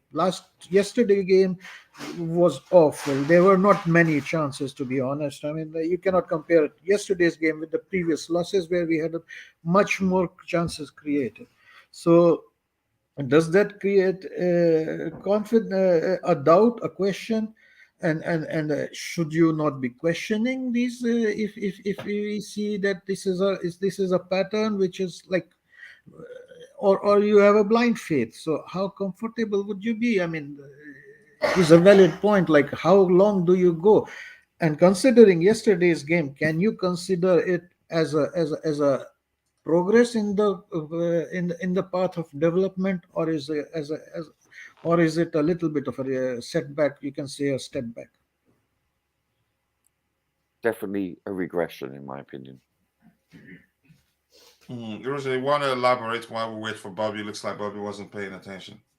Sorry, I was sorry. I was actually trying to get a cup of tea, and the kettle's totally drowned out your voice. Sorry. I heard what you were saying about playing players in the right positions. I agree. You know, listen, a new manager is going to try and come with his new ideas, and that's why I say we're still in pre-season. A lot of his experimentation is because he himself is getting familiar with his players and their capabilities in game, tactically, and so on. He didn't particularly get it right yesterday, but hey, you know, it happens. Even the great Pep Guardiola gets things wrong sometimes. So I'm not too fussed about that. As for playing players in their right positions, I agree with you, but you know, we need them to be flexible because they're capable of being flexible. And he definitely should, and I hope will, play 19-year-old Uguchuku against Blackburn. I mean, he's got to do that. And let's hope he has a good game because these kids, you never know. Sometimes they come on and they're not lighting everywhere light as they can do. I mean, Cole Palmer, I think he's an excellent player, but sometimes they're putting a bit too much emphasis on him because he wasn't perfect yesterday. He was good enough, but he wasn't perfect. And, he's still very young himself and he's still developing himself. He's going to be a great, great player. Is he there yet? No, not He's quite. developing, Bobby. Yeah, he is a developing player. So I don't know. These are not excuses that I'm making for the club, for the players, or for the manager, or even the ownership. It's just the reality of where we are at this time. And yes, should Poch be playing players in their right position? Yes. But then some people may criticize him for not doing it if he doesn't do it, because certain things may change in game and people might say, well, why didn't you try and play Gallagher up here? Or why didn't you try and do this here? So I don't know. I'm just bracing myself a bit, and I'm just hoping that within the structures that we find ourselves right now, that he can manage to get the best out of the team. This team is good enough, and it's going to get better. Honestly, this team, we're not going to be here for long, this struggling and all that. Get our injuries back, and we will, get our. Get that, Bobby. Get that injured players back. We don't want the injuries back. Yeah, no, get our injured players back, of course. Sorry, I misspoke. Yeah. And start to find our rhythm, get into the league, lower our expectations, just focus on being in the league, winning games, getting to know each other, and you'll start to understand and see that we're actually a great team in the making. Yeah, just but quickly once more. second part of the question, coach, like Just quickly, game. just quickly, JC. I'll give you a chance. There isn't much if you look at it. Yeah, don't forget to hit the like button, people. Only 35 likes. I believe we should be doing better than that. He sure doesn't. Okay, just having a conversation there. That's how I wrote, Coach. Repeating jokes, part of Michi, and I love it. Coach, how many injuries and suspensions to key players did we have when we won the Champions League in 2012? Who was it that said we had a bloated squad? Even with our B team, we should not be sitting on 11. As I agree with you, but the truth is, you cannot. The team we have right now is not anywhere close to the squad we had at the time. The squad we have right now. Whereas considering when you need them, I probably would not be coming in for that interim job, managerial job again. Keep dropping the likes on the stream, people. The likes do go a long way. And Mitchell Boy, congratulations on the monetization also. That is hard work. Well done, Coach. And congratulations to all supporters of the channel. Yep, all the friends of the channel. We grow together. Appreciate that. Let's see. Gusidink was a comedy gold. Wow. Poch been getting it wrong all season against low blocks, which I don't really blame him, in my opinion. But Love Goose for Chelsea and Australia. He coaches. Is he the current Australian coach? I didn't know that, but he's a good tactician. We cannot afford to make mistakes or unforced errors. Too much friendly fire. We are the hunted. The squad needs to know that this is war. I think I need that mentality. Mourinho will instill such mentality on his players. Look, it's a world against us, and that's how he's always rolled all his coaching career. Yeah, well done, Mitchell Boy. And Ty here has the link to his channel. Go check it out. Be sure to subscribe. He's another content creator. We have to help to get to that monetization level so we can support him financially too, and you can say encourage him to host more shows so we can grow together. Go check out his YouTube channel. Be sure to subscribe and let him know I sent you. JC, go with it with the question you have. Yeah, my second part of the question, Bobby, forgot maybe, is like in the context of the season so far. Now we are at game 10, I suppose. So that's 1/3 of the season gone. Yesterday's game. Just quickly, let's let Roger be the one to start with answering this one. Yeah, but in the context of the 10 games and how it has been going and all tactically and result wise, and yesterday's game, Yeah. was it really a regression or a blip, or there are causes of concern to watch out for? So I look Yeah. at it as it's Go over. ahead, Roger. Go ahead. Bobby. It's- Bobby can wait. Oh, Bobby, go. I believe he can. Bobby, Go on. are you sure, Bobby? Yeah, go ahead. No, I- he's I- not sure. I think listen, it's not a third, it's a quarter of the game. 38 Yeah. games, 10. So let's say between a quarter and a third. But this is how I view it. Because of the fact, if you look at the schedule, you look at the teams that we play in the league, I'm talking about, not cup games, they are predominantly, as in 2/3, low block teams. Why would they change their strategy? It's a proven commodity that you play the low block against Chelsea, you're more likely, more often than not, going to win the game. West Ham, Forest, Brentford, et al. It's that simple, etc., etc., etc. It's that simple. So I'm more concerned because of the majority of the games.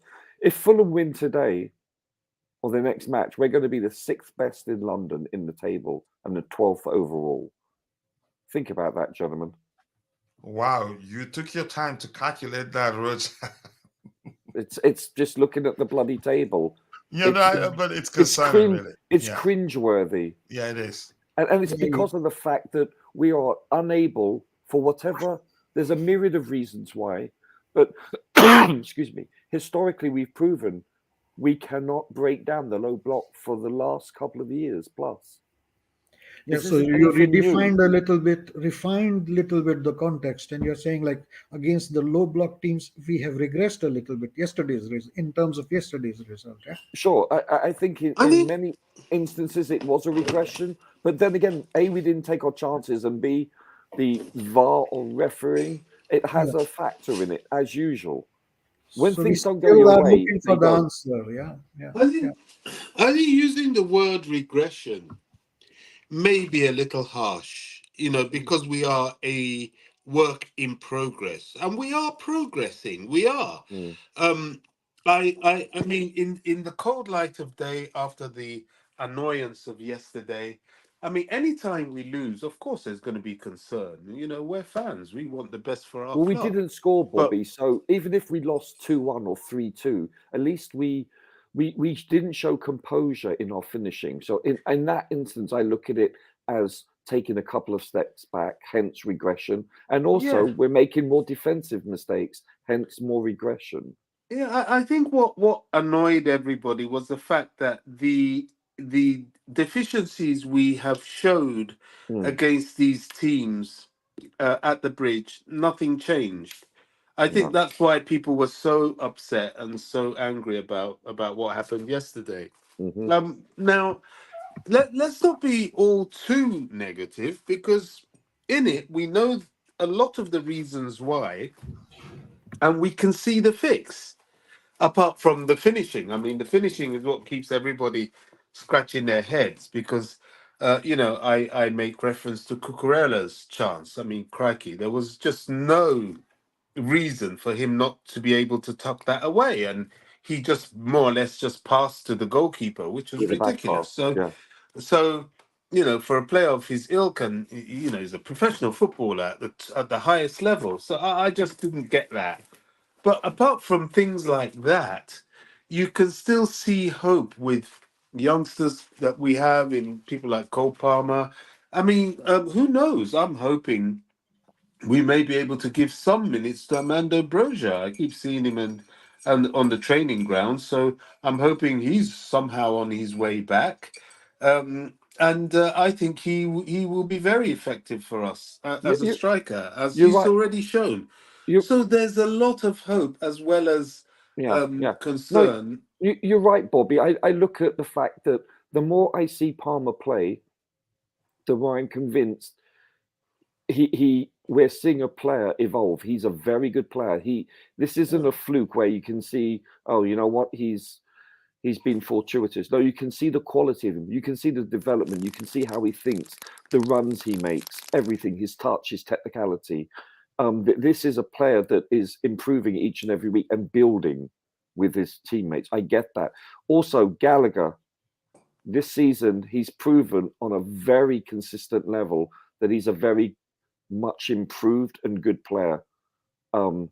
That's a positive.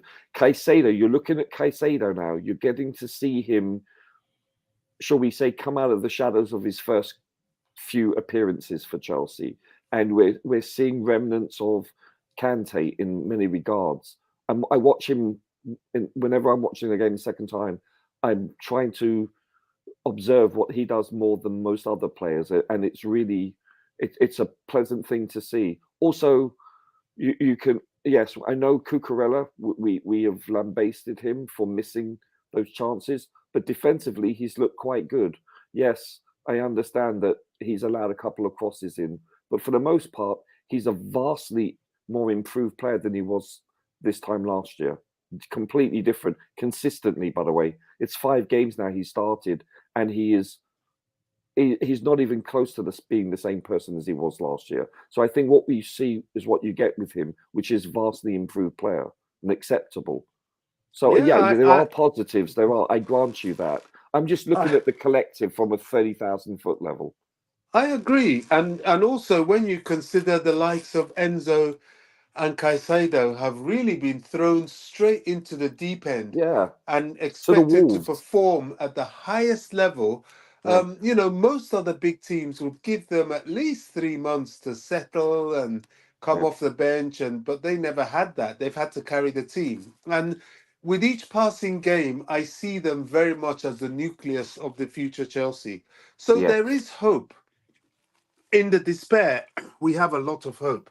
And we have to understand that we are, yet again, this word I keep using, particularly today, a work in progress. And as a work in progress, especially a young work in progress, there will be some frustrating moments. And yesterday was definitely one of them.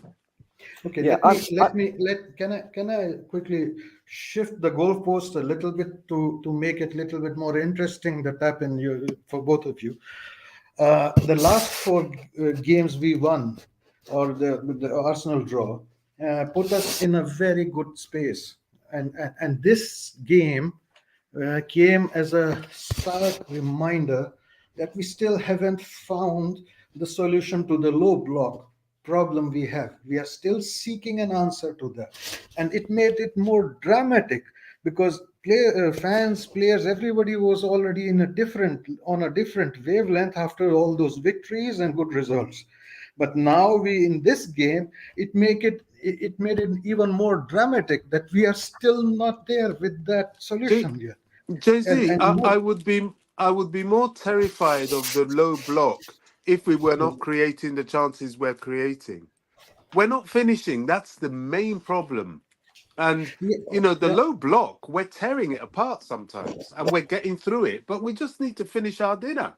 And I think that will come. Believe me, I will be totally with you, judging on the previous games where we had loads of chances. But I think yesterday's games were only like 2 or 3 moves. We hardly tested their goalkeeper. It seems the breakdown was with the final ball in. I think, more so than the finishing. It was actually the final pass. We broke down. Moving forward, we should be looking forward to watch what kind of solution is coming. It would be interesting, and it is like high priority to get some things right there, because this is going to be a thing which everybody will be closely watching, because this is something we are lacking at the moment, and we don't. Do you know what I'm looking forward to more than anything when we play our next game? I hope it's the partnership of Disasi and Badiashile. I want to see how they can rekindle their relationship with regards their partnership with regards to being fluent and being able to communicate. And because I think we have to address our defensive fragility. And I think maybe with the return of Badiashile, I think maybe this could potentially go towards solving this issue. Yeah, I'm quite interested in knowing your solutions to this low block conundrum, Jay-Z, bearing in mind the players at our disposal at this moment. Just out of interest, what do you think the answer is? See, yesterday's game was an anomaly, I think, because yesterday's game we were really bad. In the previous games, I would say it's just bad luck, sheer bad luck. But yesterday's game, I don't think we were spreading the ball fast enough. We were not changing the flanks, and we were Lack not. of runs off the Yeah, I ball. agree. I Yes. agree totally. And we were like first half, first 30 minutes were like counter attack, and after, like, say, the 15 minutes of the first half and 15 minutes of the second half, it was everything was focused on the left flank, almost everything. I mean, there is a right flank, you stretch the defense, and then after the substitution of Reece James, everything was shifted to the right side, everything coming from the right side. Now, he And made a we, difference with the Can, quality of crosses. I also want to quickly say, I think can I the add a return of summary to that, please, go for it. gentlemen? I just want to add a summary to what you're saying. In agreement, I think what we one-dimensional. did, and indeed to the credit of Brentford, because they sat back and they Hmm. they did what they do and they Yeah, did it well. exactly. But we allowed them, dare I say it, to dictate the pace of the game. Because we started all that slow build up, looking for what to do, whereas the answer was to play quickly, and we didn't. Yeah. We did sometimes, but most of the time we needed to play consistently But isn't quickly. this always the case, Bobby, against low block? Yeah, I mean, so Yeah. far it has always been the case that we haven't played quickly enough. Mm. And also the tactical error on the right side by not having somebody like Gusto Yeah. on was that Madueke, for all his efforts, he was stunted on He was with negated. 2 against 1 Yeah. without an overlapping outlet to help Yeah, him with the attack. So these are errors that we need to improve on for sure. totally agree. Can I just say also, I think, and I don't wish to put all the eggs in one proverbial basket, but I think with the return of Nkuku, I think he will raise people's levels because of his movement and his ability to bring other players into the game. I think players that are on this level, don't forget, he would be considered one of the senior players, and I think he's going to make a big difference. I'm not expecting that much from him, to be honest. Well, This is a player initially, that's yeah, been sure. out for this season. It's a player that's been out for more than, it's going to be at least half the season. Then he's going to need to embed himself in his own fitness, not to mention knowing the players around him, and not to mention the Premier League. I would be pleasantly surprised if he comes and really hits the ground running. No, I'm expecting 1 or 2 pretty drab games from him, to be yeah. honest, I'm not because talking about make an impact immediate within the first 30 seconds of his return. I'm talking about over the length. You have to give him 2 to 3 games to bed in and be physically fit. Don't forget game fit, however you want to term it. I'm talking about generally probably more speaking. than that. Yeah, but I'm playing devil's advocate here, and I think I think he will raise people's games in that regard. One Once more fully, thing, I Yeah, think definitely, one more thing we do not do enough against low blocks is taking shots from outside the box. yeah. You sh- But when we you- do, they're great rugby conversions. yeah, We are unable to test the keeper. yeah, Realistically, we tested the keeper once yesterday out yeah, of what, a dozen shots, and that was actually Gallagher outside the box. We never tested the keeper. Period. That is shockingly shameful. yeah. You guys should continue. I'm coming. I'm trying to take care of something here. Sandwich time, coach. So this is, listen, I think everyone has a lot of valid points. I really do. And Bobby is right. This isn't all doom and gloom because we have to take into account it's a very youthful squad. However, he's right. It's going to take time. But it's frustrating, and it's the fact that it's our inability to break down the blocks, namely the final pass, I think. And then even if we do get a final pass in, the fact that we don't at least test the keeper, let alone score, is the frustrating thing. In conjunction with our defense. And Roger, questioning these things and having discussions about these things is not a bad thing to have, of course. No. But you know what? We wouldn't be talking about Poch using Disasi there if we didn't take our chances, especially, for instance, at the end of the game where you have David Washington and I think Palmer missing those chances, etc., or getting a penalty kick or hitting the bar, etc. It's just that's the nature of his job. It's an amalgamation. It's an amalgamation. He's brilliant. Yeah. If it works, he's brilliant. If it doesn't work, then he looks. Because it boils down to execution. You know, that's what it boils down to. And the fact that we haven't been executing, being clinical, making the last final cutback pass, etc. That you see teams like City, Arsenal, etc.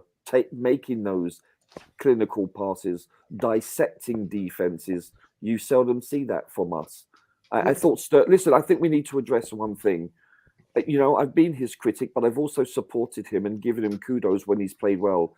But I think his lack of consistency is telling here. Sterling, I believe he is one player that we should move on next year. If he continues to play at this level, you know, it's that simple. I don't think it's fair for us to include him in a match they scored when he's so inconsistent.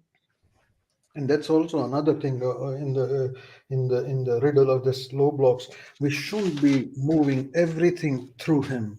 I mean, that's very predictable. Very predictable. We have to mix it up. We have to spread it out. We have to stretch the defense and move quicker and be, as you say, more clinical. But we could not be sacrificing other plays just because of flashes of brilliance from Sterling, which he does have, but not so regularly. But I still think we're putting too much attention into the fact that we're not able to score against teams. I think also equally, if not more importantly, it's our propensity to make these defensive errors that lead to goals being conceded. I think this is a greater issue. Yes, of course, I'm looking through rose-colored glasses because of my defensive bias. I understand that, but you know, this is why I really want to see a new partnership being formed at the back, whether that's Disasi and Badiashile. I'm hoping Badiashile is a difference maker defensively because we're too susceptible to errors and conceding goals. And this is one thing that Pochettino is. We are not defending as a team and attacking as a team. No, exactly. The midfield is our strength by far. When you look at it on paper, those three midfielders, I think they've acquitted themselves well, with the exception of scoring. They have performed at a very high level. I think we can safely assume and say that they have not been the fault for the reasons why we're dropping points lately. I think we can all agree on that too, for the most part. So that's a good aspect of our team. But however, this centre-back partnerships, in conjunction with the fact that our right back and left back are not our first choices, or especially with regards to the right back, with a fit, up to speed Reece, he's a difference maker, period. That, and then if we can eradicate the centre-back mistakes, and coaches preach this for quite some time, if indeed Badiashile and Disasi can rekindle this partnership they've had, then I think this could be a difference. Yeah. Okay. I agree. Because we're leaking goals. I do think that though, like every coach has a right to take gambles and try different things. Yes, but if the gamble is not working, then you change it around. Yeah. But you don't gamble even more, make it more complicating. You know. Sure. So But having said that, though, he can be criticised for saying, well, you know what, he's not trying enough different combinations. He's putting the team in the same. You're basically Exactly.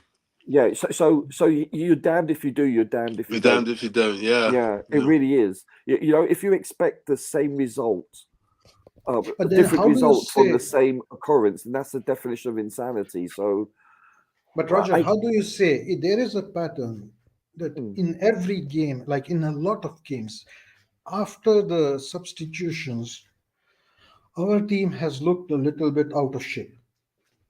that and the fact that the quality of the substitutes, let's be honest here, gentlemen. Don't forget, most of the players that will normally be our substitute are our starters currently. We need to take that into consideration. Yep. This is That's a where big. the injuries come in. Yes, this is a huge point that I think needs to be understood here. That our true substitutes currently right now would normally not be given a chance, because you're looking at half our players in the outfield starting would be our substitutes under normal circumstances. It's that simple. Just think about this. You're missing Badiashile. I'm not even going to include Trevor Chalobah, but you're missing Romeo Lavia, Mudryk, Fernandez, Nkunku, Carney Chukwuemeka, Mr. Chilwell, Armando Broja. Out of those 9 players, I think we can safely say that 4 to 5 of them would be starters. And thus the starting players that we had yesterday would come on as subs. I think this is something we need. If you look at the substitutes list yesterday, this is the telltale story, in my opinion. This illustrates how thin we are. I think also another thing would be an interesting topic of discussion is like we are talking about like Thiago, like last year or things like that. I really think that we would be better off like if we have also Mudryk and Nkunku being discussed as players taking over from Sterling. Yes. And how do you think how soon that happens? I think he's going to ride that horse. I do. I think because he's just like most other coaches, he's reliant on experience. I'm sorry, I'm not seeing it. I don't have an agenda. I don't. I really don't. But listen, his excuse me, I beg your pardon. But would you rather have him as an impact substitute because he is good in flashes? Perhaps because, listen, he was 4 out of 6 for dribbling yesterday, but that doesn't tell the story. He was ineffectual once he dribbled past someone. He didn't make a good cutback or a good pass.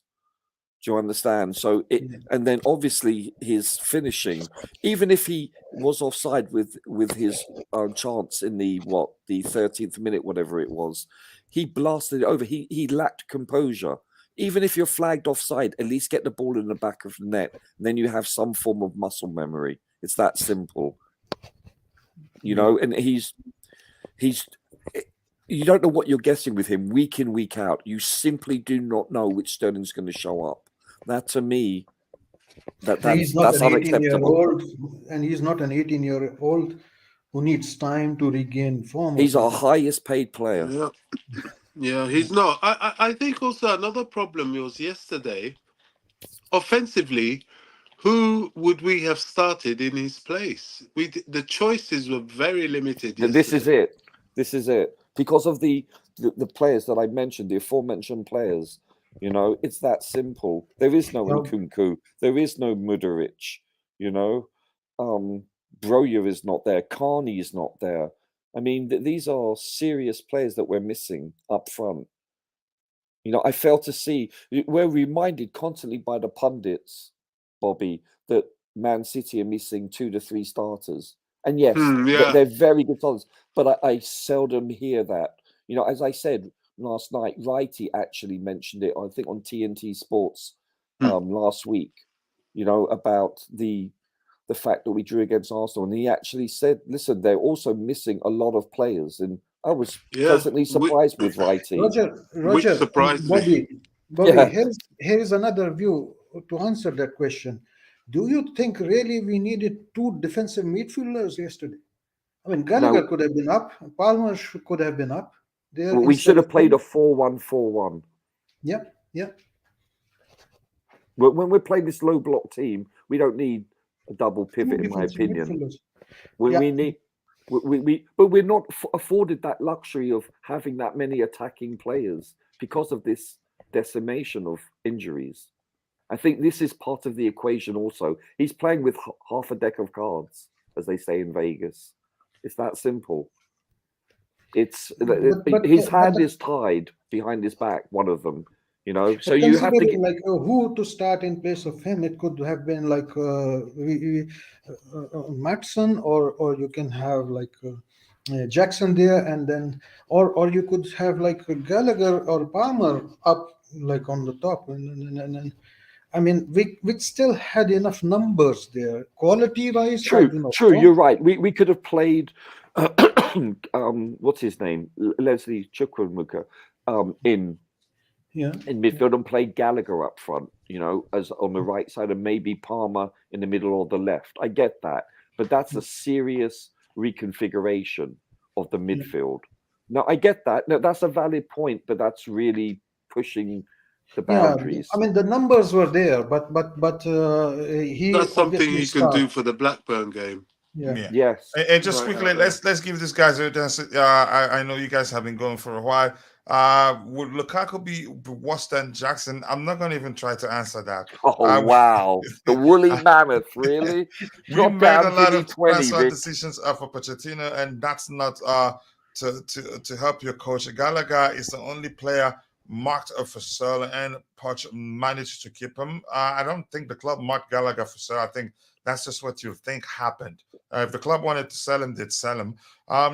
Let's see. Oh no, not another goalkeeper. If you are interested in rewatching the match for proper analysis, I recommend sunglasses, sleeping pills, and facing the wall. You're welcome. Good one, Chimera. Let's see anything else here. Just to put a spin on it, Drew versus Liverpool, because it's the first game of the again at home.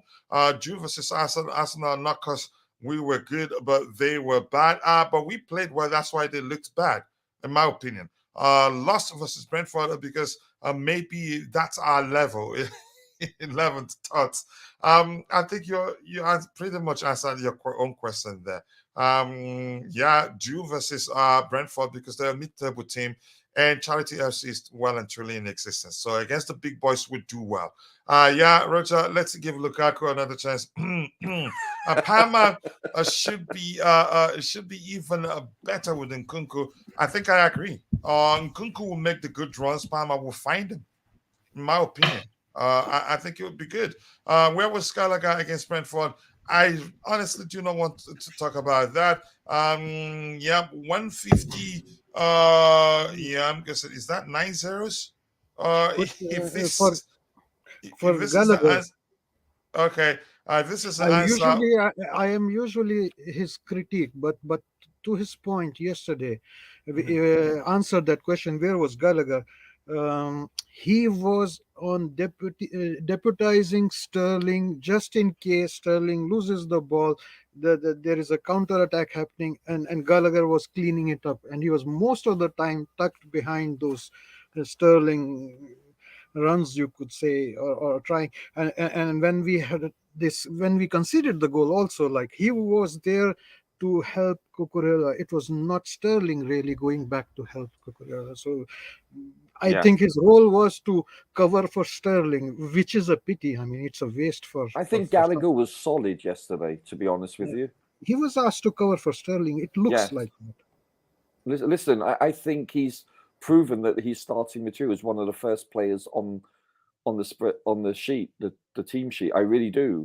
I think he's such a differently and more improved player from this time last year. Roger, that's a discussion for some other day, because I really think he has a very good attitude. He's still very young. He runs a lot. He's aggressive a lot. He's physical a lot. But technically, and the killer passes they are missing.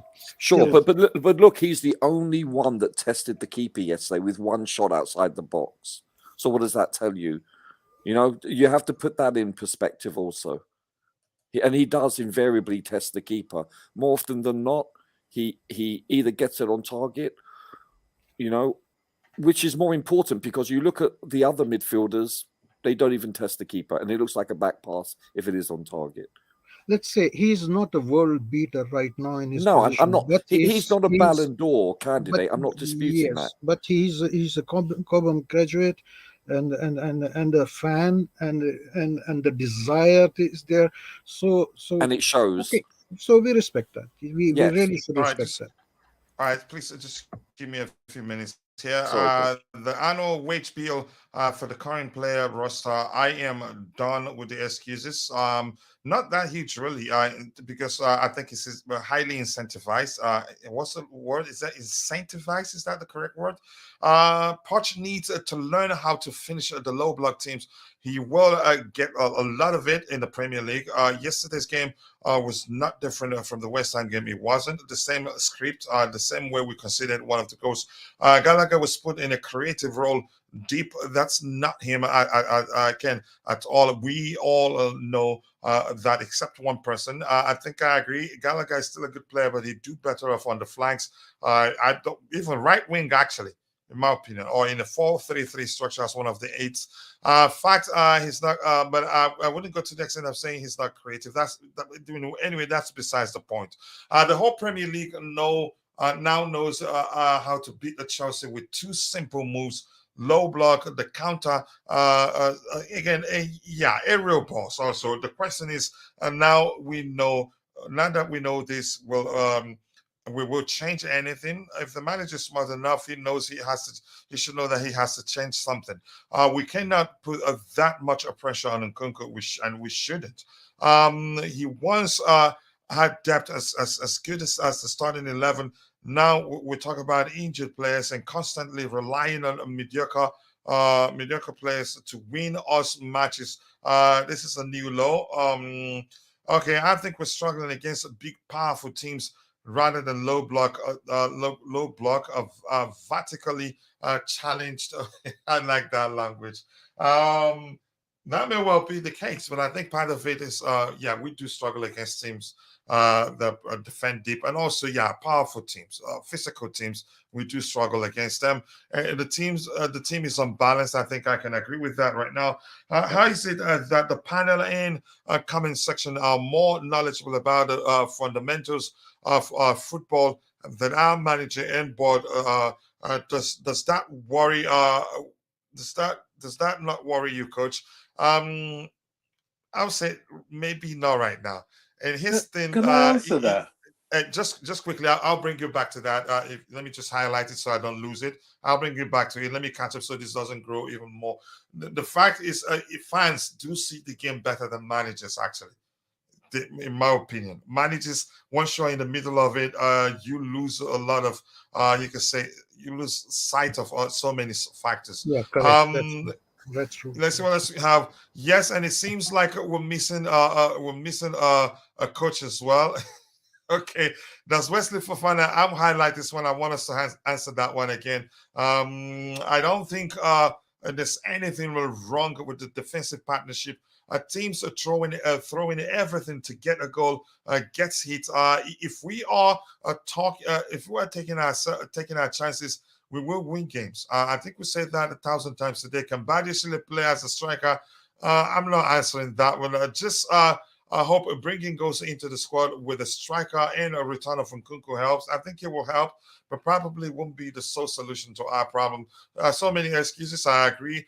Did you know we could have signed McAllister, but we got Leslie? McAllister, how well has it done for Liverpool, actually? I'm not regretting any person who didn't sign or regretting or signing a certain player. We signed good players. It will only take time.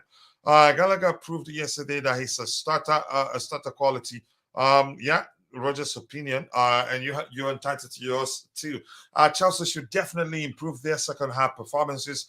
Every game I've watched this season, we looked shaky in the second half, and the fact that we can score consistently, it's also a factor that we cannot, so to speak. Whatever you're smoking, put it down.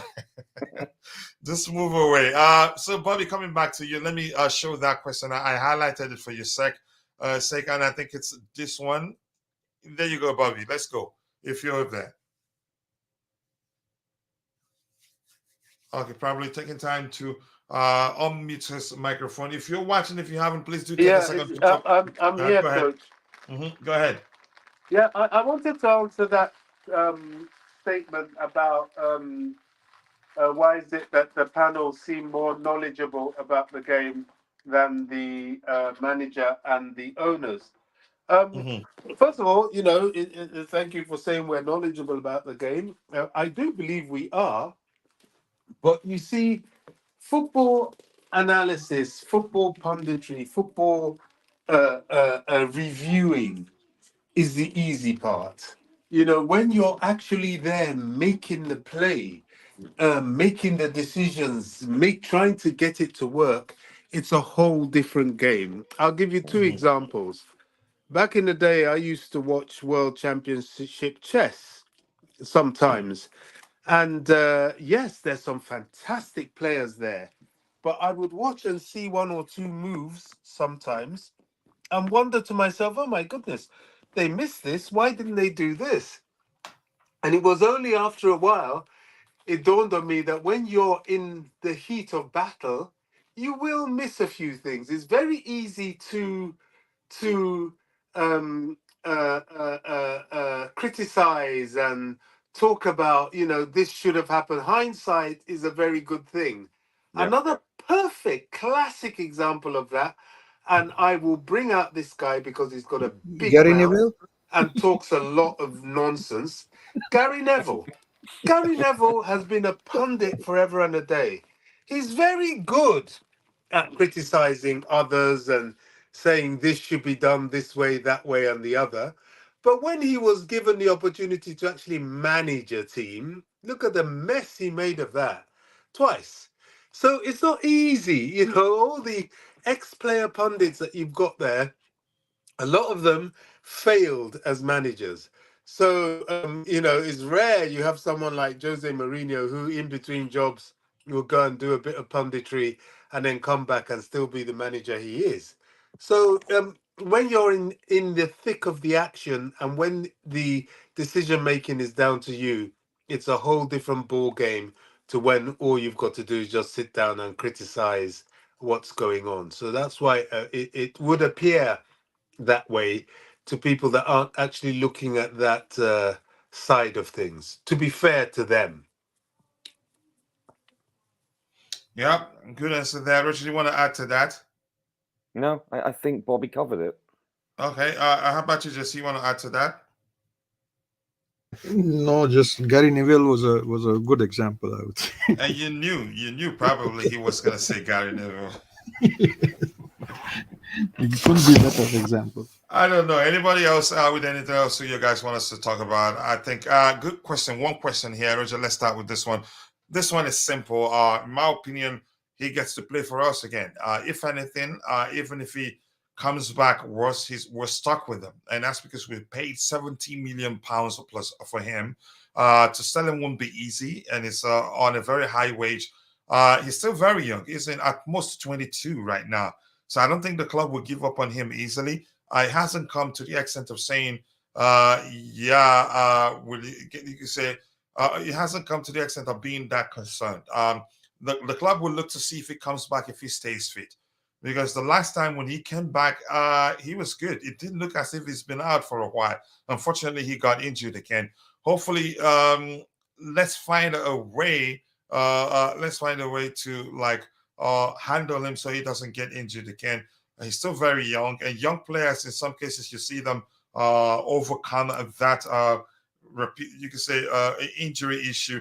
A prime example will almost always be Ian Robben when he played for Chelsea. Exactly. We know what happened when he left the Chelsea Football Club. So for me, I think he'll still play, and he's a fine player. They paid that much money for him because they like him, and he's. I think he'll be all right. I don't know. Anybody else want to add anything to that? No, Or we can call it a day. I think it's very premature to write him off. Even if he returns next season, has another injury, you have to stick with them. Listen, we've made an investment. We've identified him as a profile of a centre back that we wish. I think it's way too early to give up on him. There's a lot of luck, and yes, I agree. There could be genetics involved that basically, shall we say, prevents him from staying healthy. So that could be part of the equation. Having said that, I think him and Badiashile could be our starting, along with, don't forget, because you're going to need depth, along with Colwell. These are the future with Disasi. These are our 4 centre-backs, futuristically speaking. I would like to think that he's still going to be involved in the long-term planning, but you never know. It's as simple as that. He's been most unfortunate, to put it mildly. So, and don't forget, one of the serious injuries he had was an impact injury. So take that into consideration also. I would like to think that this time next year, he's going to renew his career with us and form a partnership, because I think he's probably going to be the number 1 right back starter. The question is, who's going to be the left centre back? Is it going to be Badiashile or is it going to be Colwell? We don't know, but these are the 4 mainstays for the future of Chelsea in the centre-back position, I believe. I think I agree with you. Assuming that they can maintain their health, because. And did you see the report that we'll look to sign a new centre-back in January? Given I'm not sure why. Imminent departure of Chalobah. Departure of Chalobah. But even at that, we still have numbers. Why not bring back Humphreys? Yes, exactly. Listen, if we do sell Chalobah, okay, you've got, assuming he's healthy, Badiashile, you've got Colwell, you've got Disasi, you've got Thiago. Yes, we're relying on a 39-year-old, but then there's 4 healthy centre backs, and we predominantly play in a back 4. So, and then you also have, don't forget, you still have our captain James that can play a right centre back if we want to go to a back 3, for instance, hypothetically. So and even Cucurella can play a left, So I don't believe that it's warranted that we actually need to go out and purchase another centre back. I really don't. Yeah. Let's see what else we have here. Hello, Mohammed Siad. Nice to see you. And no, I'm not. Okay.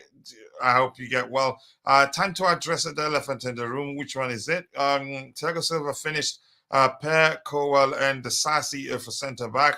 I think we should, even if we still think, we still think that he's still one of our best players. I think, we should start to learn to play without him, in my opinion. I don't know. I'm not too sure what else to say. I could just end the stream already. He's tired of. He's had enough. Sometimes we win UEFA. Sometimes before we win UEFA Champions League, we lose. I'm not sure what to make of that, Mohammed. I think that's a bit jumbled up there. Poch will rotate against Blackburn. It's hard to say whether that would be the case right now.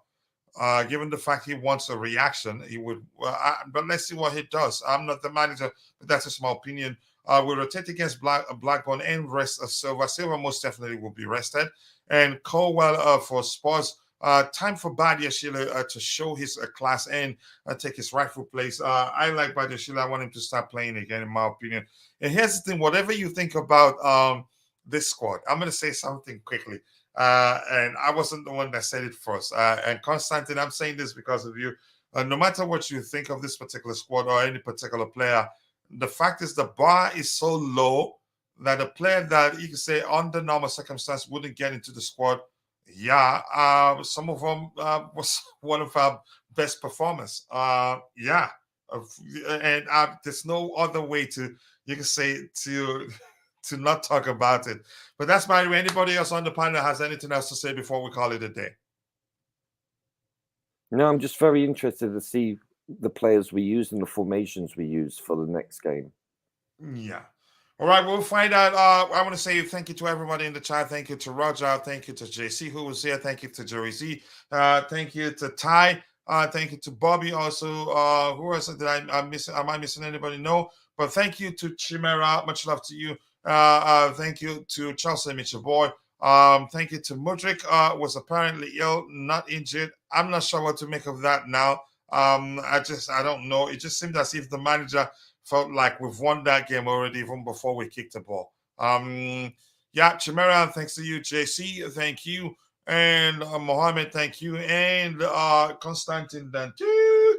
Much love to you. I appreciate you joining today. Chimera, I've said hello to you. And the blue, Tiff again, much love to you, brother. I appreciate you. AB, okay, bye. You just joining. Bye to you too. Bye. JC. See you guys next time. God bless us all. And bye.